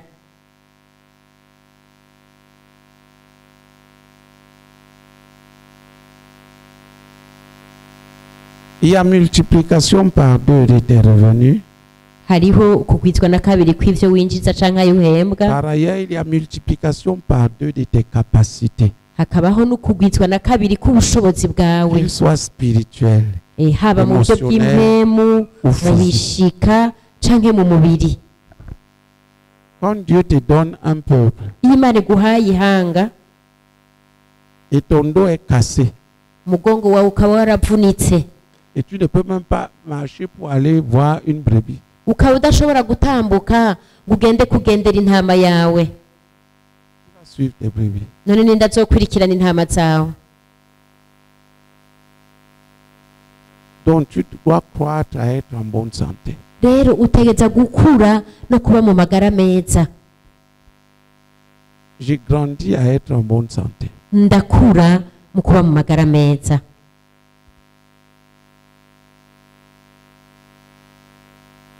Il y a des pasteurs qui viennent me voir. Hari abungere bahora baza kundaba. Oui. Yo, Papa, je suis malade. ndagwaye.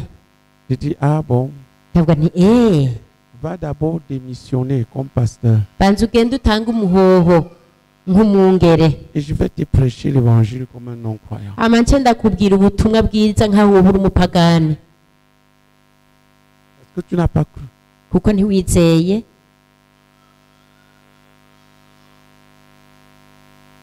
Je ne suis pas malade. Jewe singwaye Je ne peux pas être malade. kandi sinshobora no kurwara. Une maladie peut attaquer, Ingwara irashobora gutera, mais je ne suis pas malade. ariko singwaye. Dieu a dit que je suis guéri. Imana yavuze ngo narakize. Je me regarde comme ayant été guéri. nanje nguma nisuzuma nibona nk'umuntu yakize.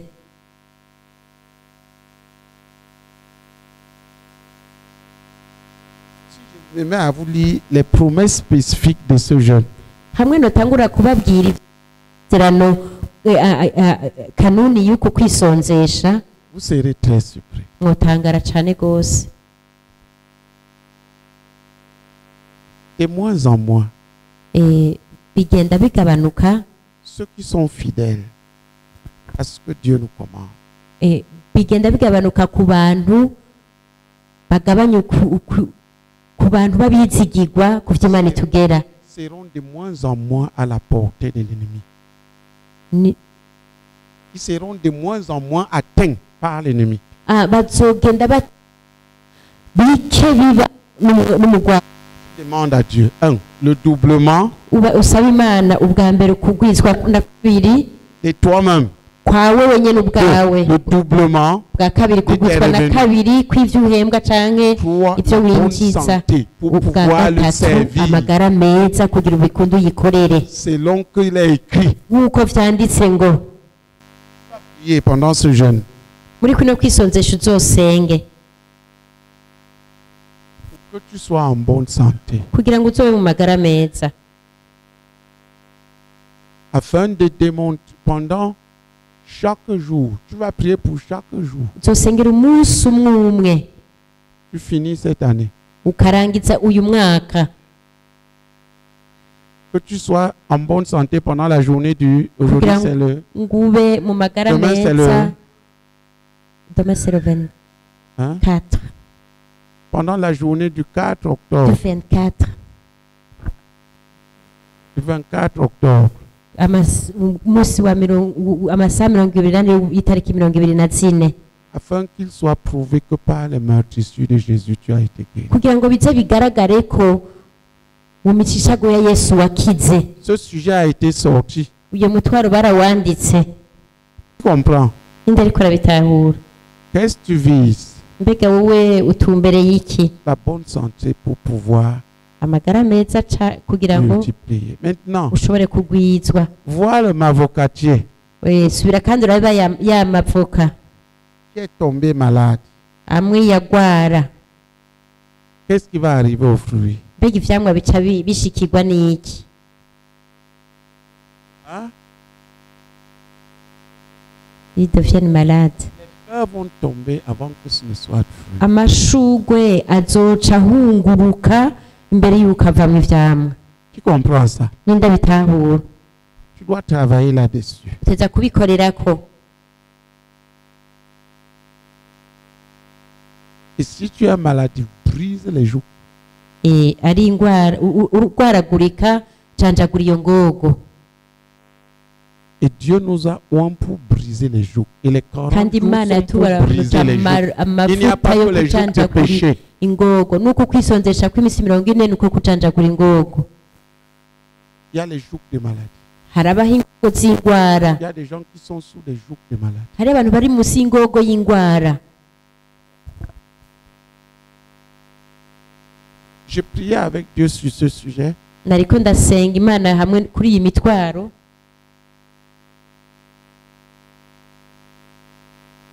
Quand il m'a parlé, Imana ikirambwira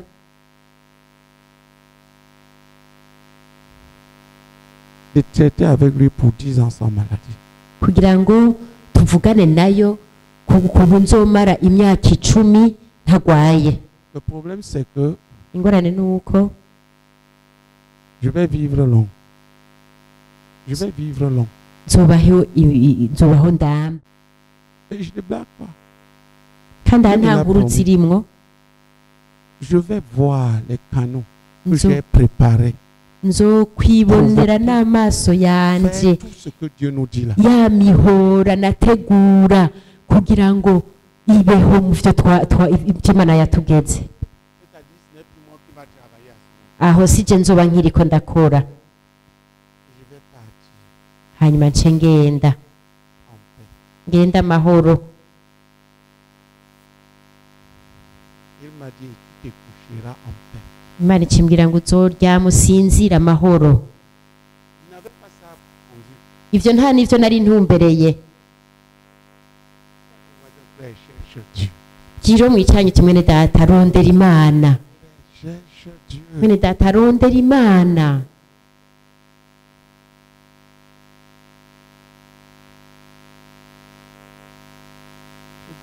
Rondera Imana. Je ne veux pas vivre long malade.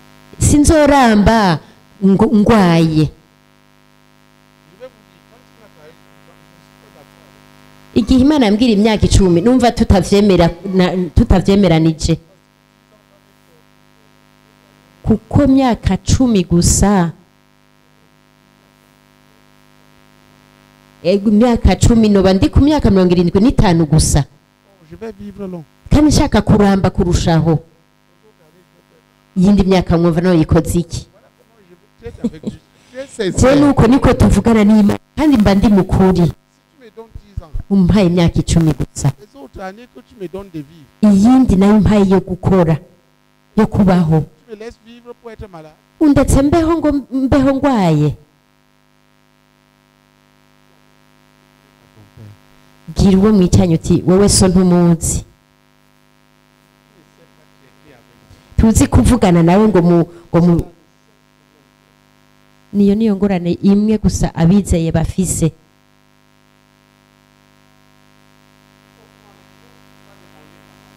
Ndataho ibintu hazosaba muri kuno kwisonzesha. Bisabe, ubisabe, usubire ubisabe.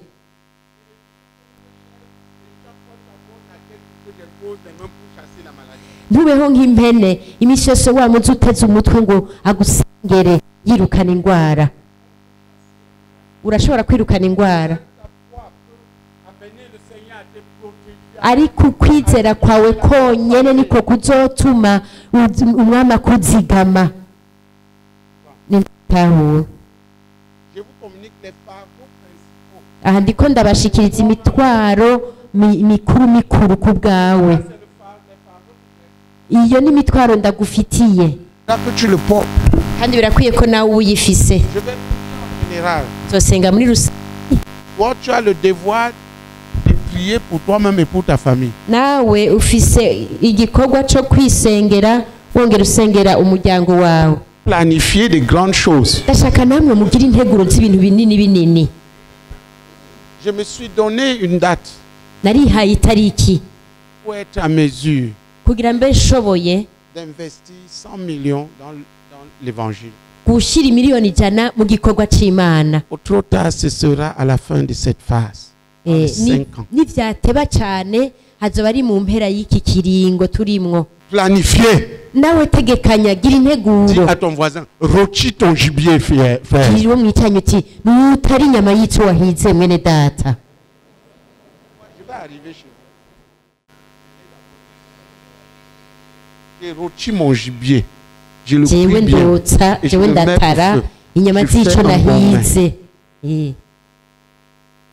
Le problème, ingorane, c'est que la plupart d'entre nous veulent rôtir le gibier d'un autre. Nuko abenshi bashaka gutara inyama z'ico uwundi yahize.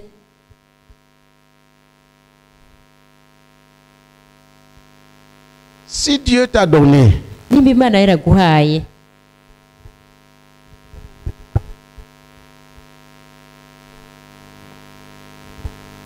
de faire quoi? D'être mécanicien. Kuba umuntu asanura imodoka zakwamye. C'est ça ton gibier. Nico uba wahize. Rôtis-le. Cugitara. Grandis dedans. Maze ugikuriremwo. Ou tu ne grandiras nulle part. Canke nta na hamwe uzigera ukura. Tu ne deviendras pas grand ailleurs. Tuzoba umuntu ahabaye mu ahandi. Maintenant tu entends. Ubu rero ukumva. Oh. Que maintenant là. Ngubu. Que c'est les gens qui vendent les têtes des gens. Qui ont l'argent. Ngo nabantu badandaza imitwe y'abantu ni bafise amahera. Un vendeur de têtes.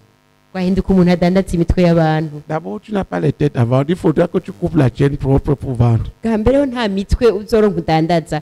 Byo gusaba kubanza guca gwawe akaba ari udandaza. Tu entends, oh. Ce sont ceux qui font le riz. ngo abantu ngo barimo umuceri qui ont l'argent maintenant. nibo bafise amafaranga ubu Tu deviens cultivateur de riz. ugaca winjira ukaja kuba umurimyi w'imiceri Et tu ne connais pas cultiver le riz. kandi kurima umuceri ntavyuzi Premier essai.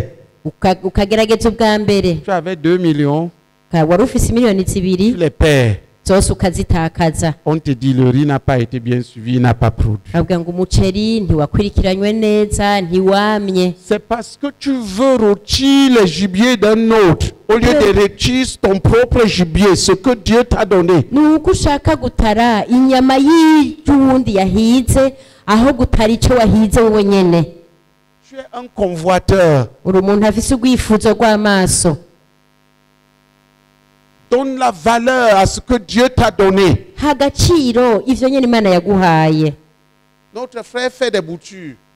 mwene Il fait des boutures. ujya mwene data afise amatuta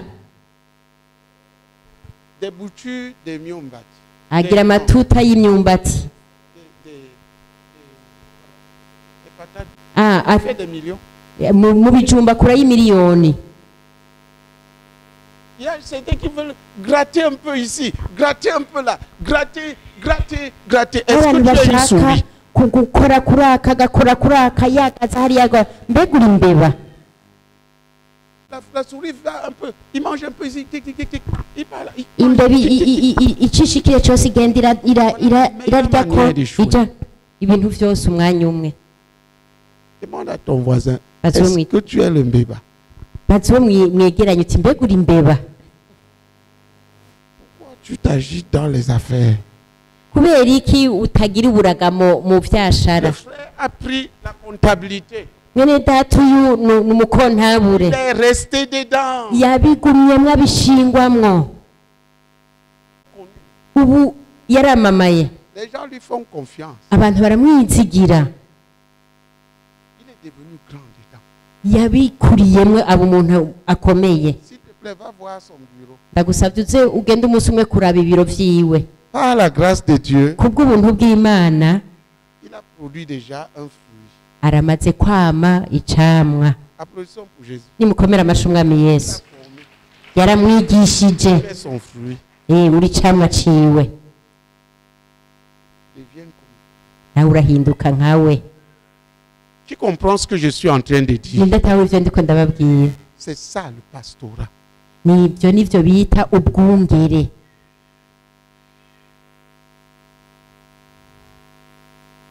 Tu faisais le ngurube wahora worora ingurube et ça marche. ikagenda neza Maintenant, tu as entendu. ubu rero wumvise Quelqu'un fait les poules ko hariho umuntu yorora inkoko et que chaque jour, il a les œufs. kandi buri munsi ayora amagi Et du coup, tes ngurube devient mauvais. kandi buno nyene ingurube zibaye mbi Maintenant, tu deviens éleveur de poules. uhindutse umworozi w'inkoko Et tu ne dors plus. ntugisinzira Comme tu ne connais pas faire les poules tombent malades. utazi meurent. korora Tu deviens aussi inkoko malade. ziguma zigwara nawe ugaca ugwara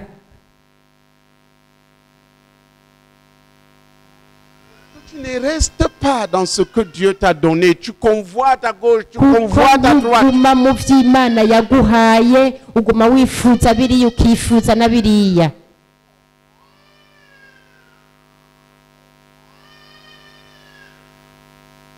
Dis à ton voisin, Il Dieu est- veut multiplier ton revenu par imana deux. ishaka kugwiza umushahara wawe na kabiri Ne te contente pas de ce que tu as maintenant.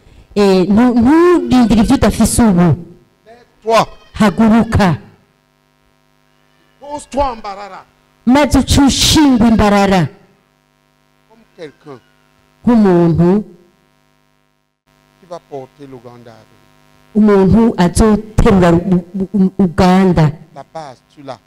umushinge urawufise Mais si tu es paresseux, ariko ubaye umunebwe tu seras petit. uzoguma uri muto Si tu rôtis bien, tu ariko traites bien ce que tu as niyatara aujourd'hui, neza avec une ibyo vision ufise claire, ubu ukabifata neza ufise iyerekwa rimeze neza ton nom sera marqué dans les plans de Dieu. izina ryawe rizokwandikwa mu migambi y'imana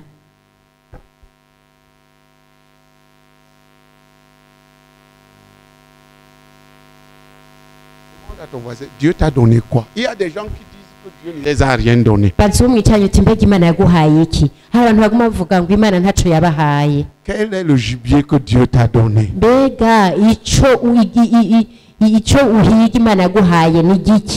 Demande-lui. Tu entends? Demande. Quel est le gibier que Dieu t'a donné? Au lieu de t'agiter dans tous les sens, écris-le. Et développe ça. Tu connais.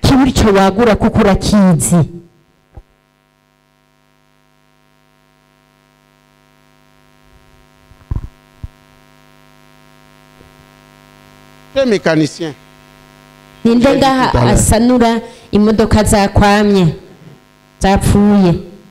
En 2007, tu réparais une petite voiture à gauche, une petite voiture à droite. En 2020, tu répares une petite voiture à gauche, une petite voiture. En 2025, tu continues à faire la même chose.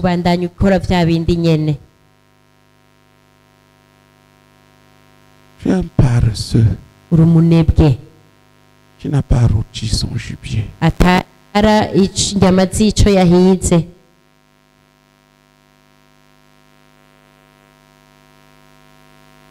Y a-t-il aucun moyen de développer? Qui t'a interdit de grandir?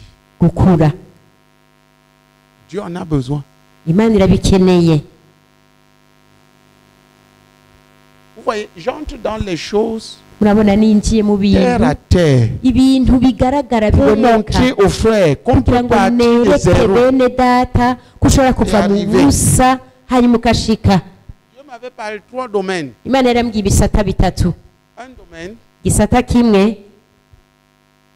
je vais le laisser à l'église pour développer les hauts cliniques. On va poser le premier à Musaga.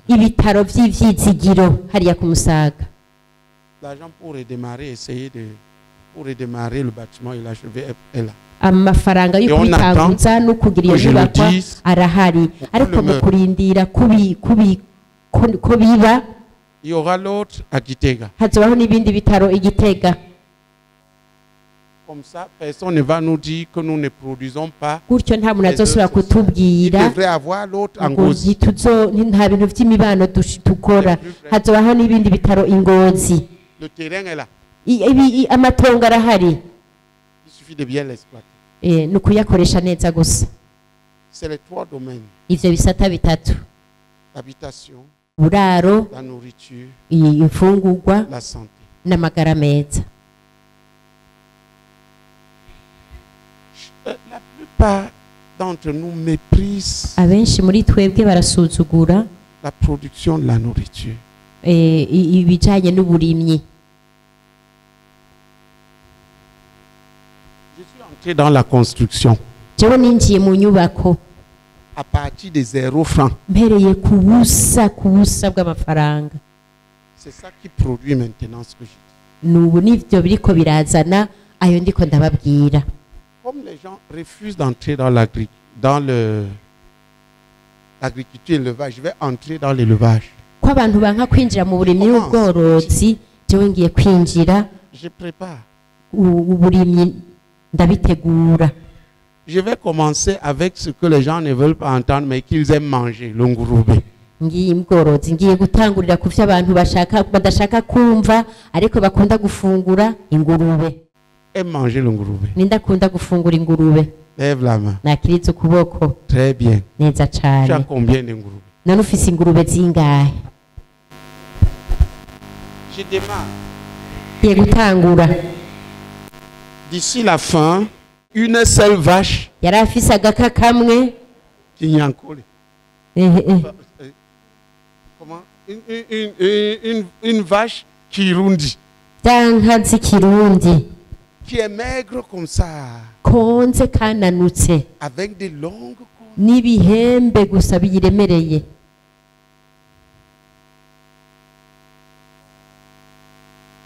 Planifie. Tegekanya. Tout est à faire. Byose ni ibyo Je ne sais pas gukora. pourquoi les Africains fuient en Europe. Je sinzi ituma abanyafrika L'argent est en Afrique. bibukira i Burayi kuko amafaranga ari muri Afurika. C'est pour ça que les Blancs font tout pour nous maintenir sous la colonisation. Nicyo gituma abazungu bakora ibishoboka ngo batugumitse mu gikoroni.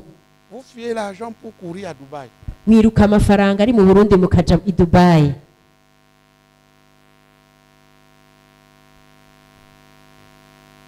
Dis à ton voisin, frère, lève-toi et prends ta part. Gira umwicanyi tumwene data haguruka utore Dieu nous donne la multiplication. umugabane wawe Imana et iduhaye kugwizwa na kabiri. lève-toi, va le dire à quelqu'un dans cette salle. Genda ubwire umuntu hano mu ishengero La pauvreté n'est pas pour toi. ubukene si ubwawe. C'est l'heure de la multiplication et de l'abondance. Ni isaha yo kugwira n'umusesekara. Lève-toi et prends ta part. Haguruka rero ufate ibyawe. Dis-le à 2, 3 personnes. Bibwira abantu babiri canke batatu.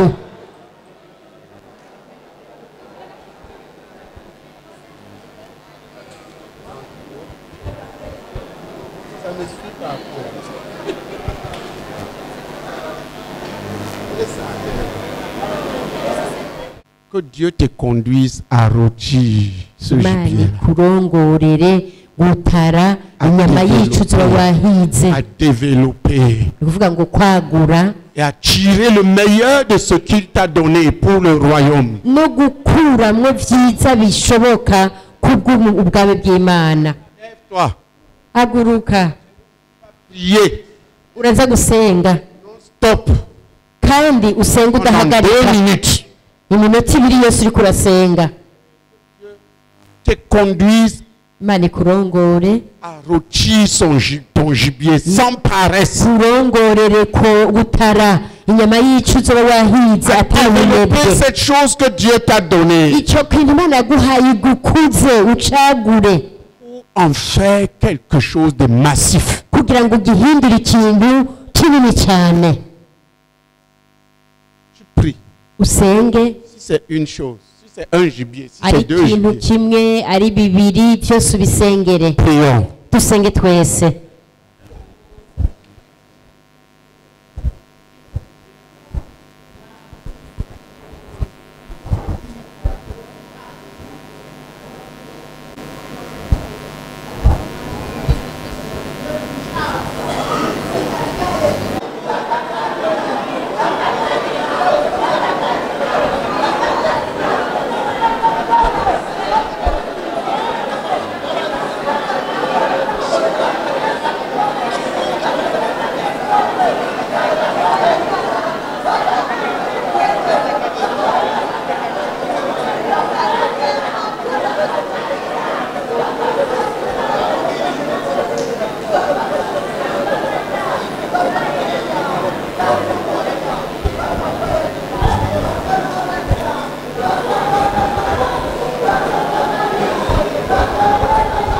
Au nom de Jésus, renonce à la pauvreté. Mu izina rya Yesu Kristo mvapfanira Et au n'ubukene. nom de Jésus, brise le joug de la pauvreté sur ta Izina rya vie. Yesu cyancagura ingogo y'ubukene ku buzima bwawe.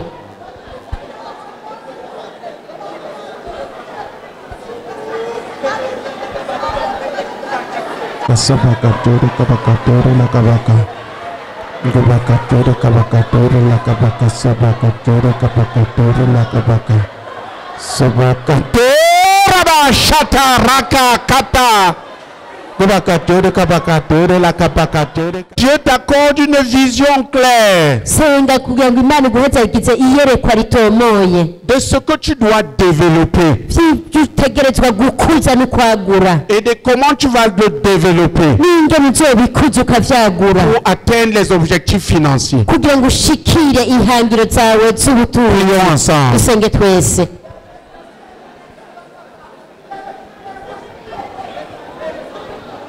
Je t'accorde d'être concentré. Imana iguhezagize egera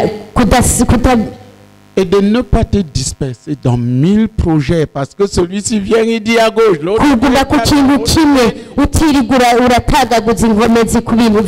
Qu'il t'accorde d'être fixé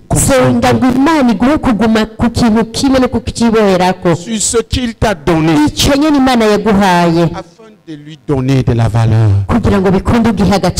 Prions ensemble.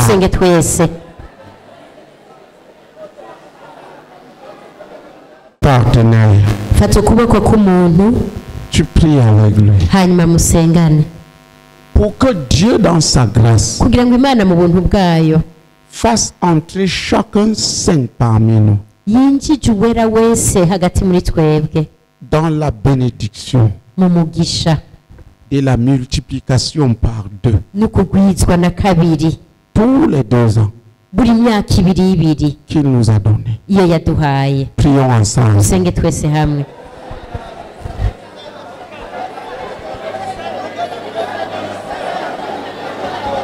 De partenaire, je prie encore avec lui que Dieu dans sa grâce qu'il ne laisse aucun d'entre nous, mais qu'il fasse entrer chaque saint parmi nous dans la multiplication par 2 de lui-même et ses brebis et ses finances qu'il nous a données. Prions. Partenaire, tu pries pour lui que Dieu le visite pour le faire entrer en plénitude. Tu penses que cette bénédiction c'est pour lui? Lève la main. Très bien, entre-y. Tu pries pour lui que Dieu le visite dès ce moment pour le faire entrer en plénitude dans la bénédiction de la multiplication par 2 pour les 2 ans qu'il nous a donné. Prions ensemble.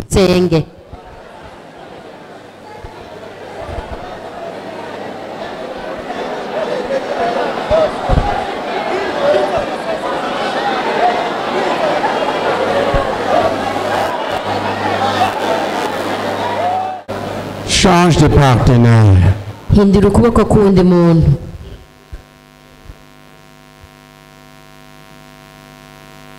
Tu pries pour chacun d'entre nous que Dieu l'accorde de multiplier par 2 en tant que disciple, en faisant un autre disciple comme lui. De multiplier par 2 en tant que dirigeant d'assemblée, en plantant avec ces gens une autre assemblée comme celle qu'il amène. De multiplier par 2 sur le plan financier ses revenus. Prions ensemble.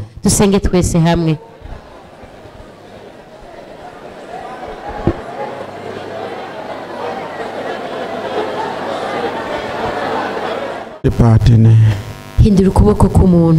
Prions pour que Dieu visite chacun d'entre nous et l'équipe en vue d'entrer et de grandir dans la multiplication que Dieu nous a donnée.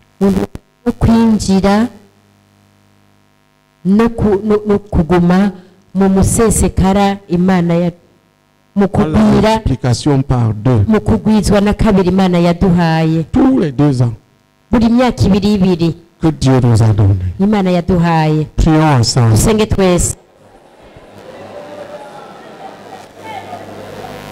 Qui a compris le principe? Ninde rero yatahuye ingene bigenda. Donc ne sois pas satisfait de ce qui est maintenant. Ntubumbwe n'ivyo ufise ubu n'ingene bimeze ubu. Les brebis que tu as maintenant sont en petit nom par rapport à ce que Dieu veut donner. Ivyo ufise ubu ni bito cane ufatiye ku vy'Imana ishaka kuguha. Si tu avais 5 brebis, aie 10. Nimbara ufise nk'intama zitanu nutugira 10. Si tu es un dirigeant, forme un autre. Nimbura umurongozi nutegure n'uwundi. Si tu gagnais 500 000, nimba uruhembwa ibihumbi 500, sois porté à 1 million. Nuterurigwe ku guhembwa umuriyoni. Mais ça va demander du travail. Ariko bizosaba akazi. Une vision claire. Iyerekwa ritomoye. Du travail dur. N'ugukora cyane. Et la bénédiction de Dieu. N'umugisha w'Imana. La bénédiction de Dieu est déjà là. Umugisha w'Imana wo nihuri. Remercie-le pour ce qu'il t'a donné, la multiplication par 2, et maintenant lève-toi pour aller conquérir. Il manque une vision claire de ce qui doit arriver, de ce que tu dois réaliser.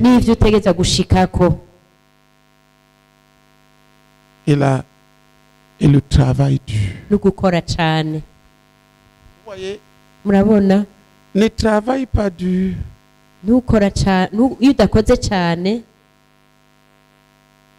En vain.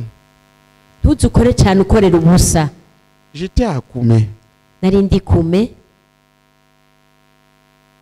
J'étais avec une sœur, une jeune sœur. Elle était en train de faire quelque chose là. Et je voyais comment elle complique elle-même. Elle n'avait pas d'abord réfléchi. Comment faire ça le plus simplement?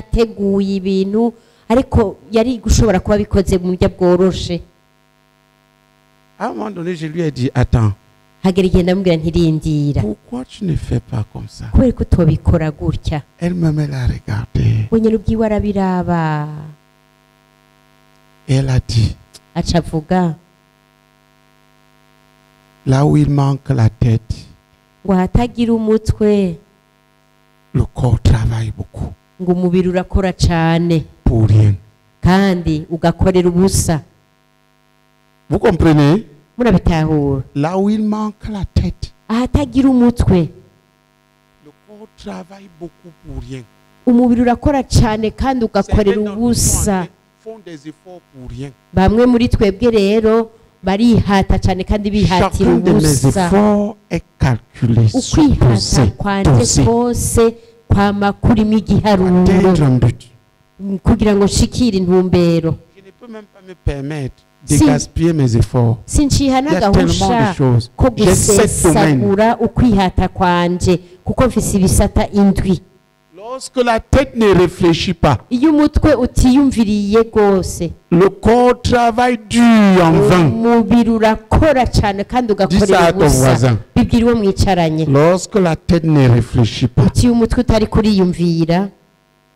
corps travaille dur en vain.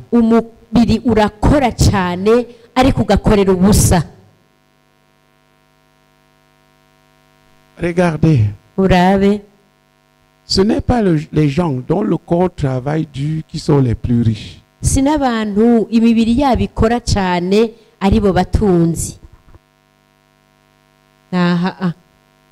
Regardez bien dans le monde. Les plus riches font travailler les gens dont le corps seulement travaille. On dit Dubaï. Dubaï, travail vain. C'est là. je commence à vous en parler, certaines ariko d'entre vous seront ntanguye même effrayées. kubibabwira bamwe bogira n'ubwoba C'est des choses qu'ils peuvent réaliser. kuko n'ibintu bishobora gushika. Ton frère, bwira uwo mwicaranye si la tête ne réfléchit pas, uti umutwe utiyumviriye le corps travaille dur comme un fou, umubiri ukora cyane nk'umusazi en vain.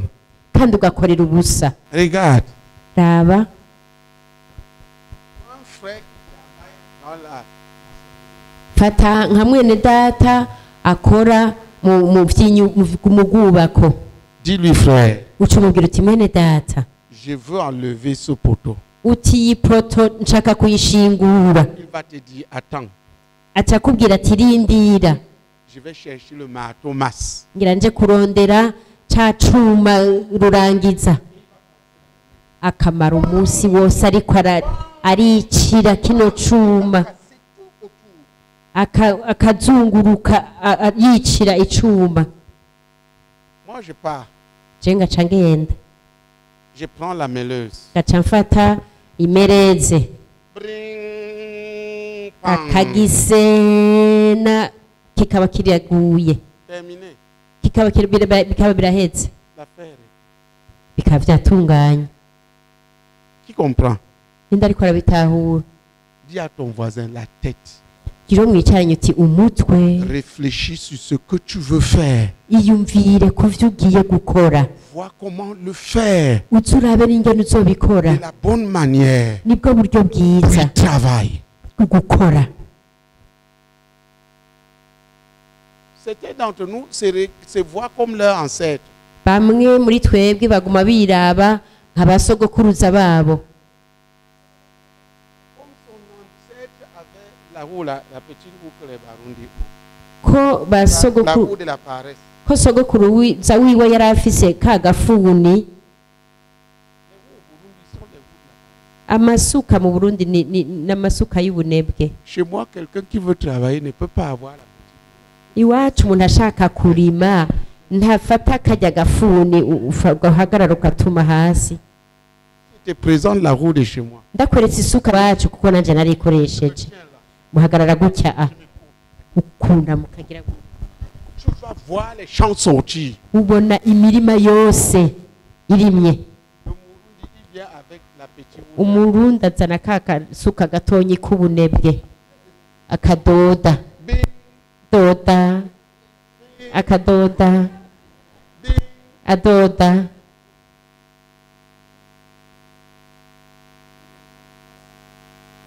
ntazi ko hari uburyo bwo gukora ibirusaho. ntiyiyumviriye, ntiyavuze ati none nobigira neza gute. Nous de réfléchir. nahacu ho kwiyumva. turi abana b'Imana, dufise ubwenge bwa Kristo, dufise ubumenyi bwa Kristo. Nous ne pouvons pas ressembler à nos ancêtres. ntidushobora gusa na basogokuruza. Dis à ton voisin, tu n'es pas ton ancêtre. gira uwo mwicaranye uti erega nturi sogokuruza wawe, Réfléchis comme lui. kugira ugume wiyumvira nkawe ukore nkawe. Tu es un enfant de Dieu. wewe uri umwana w'Imana, Pensée de Christ est en toi. icyumviro cya Kristo kiri muri wewe. Ce truc-là. Dis à ton voisin, la pensée de Christ est en toi. gira uwo mwicaranye uti icyumviro cya Kristo kiri muri wewe. Assieds-toi, icara prie usenge et réfléchis. hanyuma wiyumvire, Tu sauras ce qu'il faut faire. uzoca umenya icyo uri bukore. Tu dis que tu veux faire, comme j'ai parlé le Ngurube là. nka tu vas kurya dire, navutse iby'ingurube, moi je vais faire le Ngurube comme le frère aîné. uca uvuga uti nanjye nzokorora ingurube nka mwene data Rene. Tu t'en vas choisir uca ugenda uhitemwo l'ancien porc Kirundi, ingurube ya kera y'ikirundi bien noir. yirabura cane. Il lui faut 3 ans pour être grand. mwene data bizoyisaba imyaka 3 kugira ngo ikure. Ce n'est pas l'élevage. ubwo si ubworozi ubwo uzoba ugiye gukora. Le mien, iyi wanje à 8 ans, à 8 mois, il est costaud, il est grand. ku mezi 8 iba yakuze cagagaye. Le tien va marcher là. kwawe izoguma igenda 3 ans, il reste petit. imyaka 3 igahera kikiri gitonyi. Et tu vas dire que Dieu n'est pas avec toi pour te bénir. Tu ne vas pas réfléchir. uvuga ngo Imana ntiri kumwe nanje ngo impezagire. Oya, ntiwiyumviriye neza. Ton voisin. Kiriwe mwicaranye. Ce n'est pas que Dieu n'est pas avec toi pour te bénir. Erega si uko Imana itari kumwe nawe ngo guhezagire.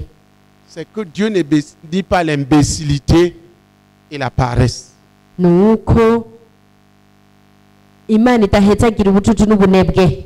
Tu as la pensée de Christ. Ufise icyumviro cya Kristo. Tu as la pensée de Christ. Urafise icyumviro cya La Kristo. pensée de Christ. Ufise cya Kristo.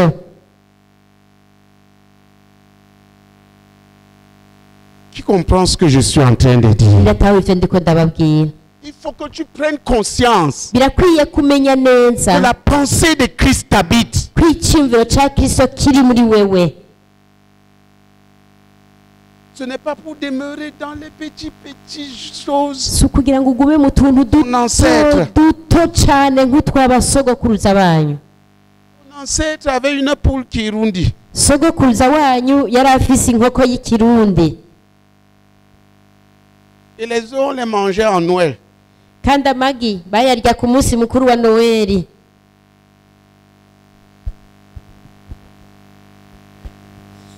Tu dis que tu fais l'élevage. Uvuga ngo uri kugira ubworozi. Ugaca ufata inkoko zibiri z'ikirundi. Qu'est-ce que tu veux? None ushaka iki? Est-ce que tu es ton ancêtre? Demande, None uri sogokuruza wawe. est-ce que c'est ton ancêtre qui s'est incarné en toi? Ni sogokuruza wawe yiyerekana muri wewe. Pourquoi tu veux faire comme lui? Kubera ko ushaka gukora nkawe.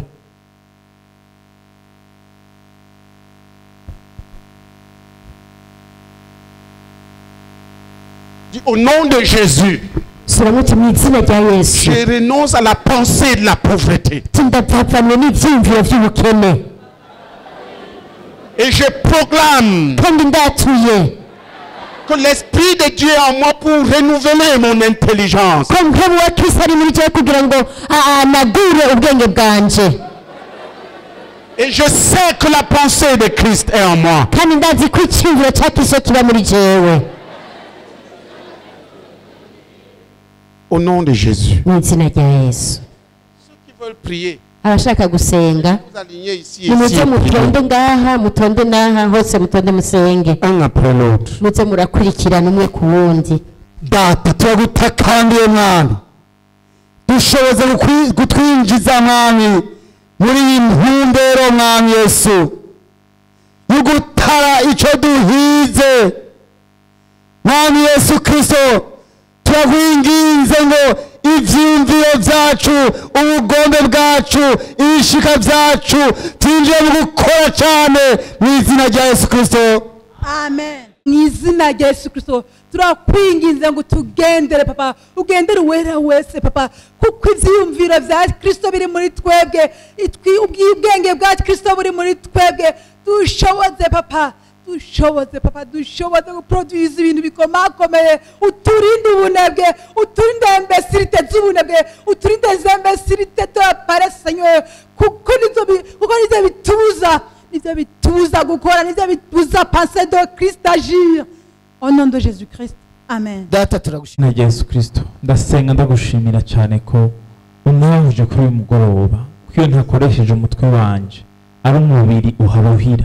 Data mu izina rya Yesu Kristo, data ndakwinginze ugenderere n'uwera wese ari hano n'utari hano wese, kugira ngo data ushoboze gukoresha umutwe wanje, kugira ngo data nshobore gushika kwihangiro papa mba nihaye. Mu izina rya Yesu Kristo papa, ndasenga ndakwinginga ntandukanye n'ubunebwe, umpezagize kwiyumvira cyane, gukoresha umutwe cyane, mu izina rya Yesu Kristo. Amen. Data mu izina rya Yesu Kristo papa, mwami turagushimiye mwami Imana kuno ishurwa mwami duhaye kuno mugoroba papa. Mwami mu izina rya Yesu Kristo papa, turasenze mwami Imana dushoboze kuginjiramo mwami. Mwami turasenze mu izina rya Yesu Kristo papa, turagushimiye mwami Imana ukere duhishuriye mwami ivyo waduhaye gukora papa, kuguma mwami ku kintu kimwe mu izina rya Yesu Kristo mwami kudataragurika papa mwami turasenze udushoboze mwami kugwiza mwami Imana ivyo waduhaye gukora papa mwami mu izina rya Yesu Kristo papa turasenze tukunginga gose mwami Imana ugire kubidushingamwo mwami utudushoboza mwami kutugwiza na kabiri papa uko wabitubwiye mu izina rya Yesu Kristo mwami udushoboze mwami gutekana mwami usambure imwemu y'ubunebwe mwami imwemu mwami Imana yo gushaka gukora mwami ibintu byinshi bidatandukanye utudushoboza kuguma kuri cyo waduhaye mu izina rya Yesu Kristo amen.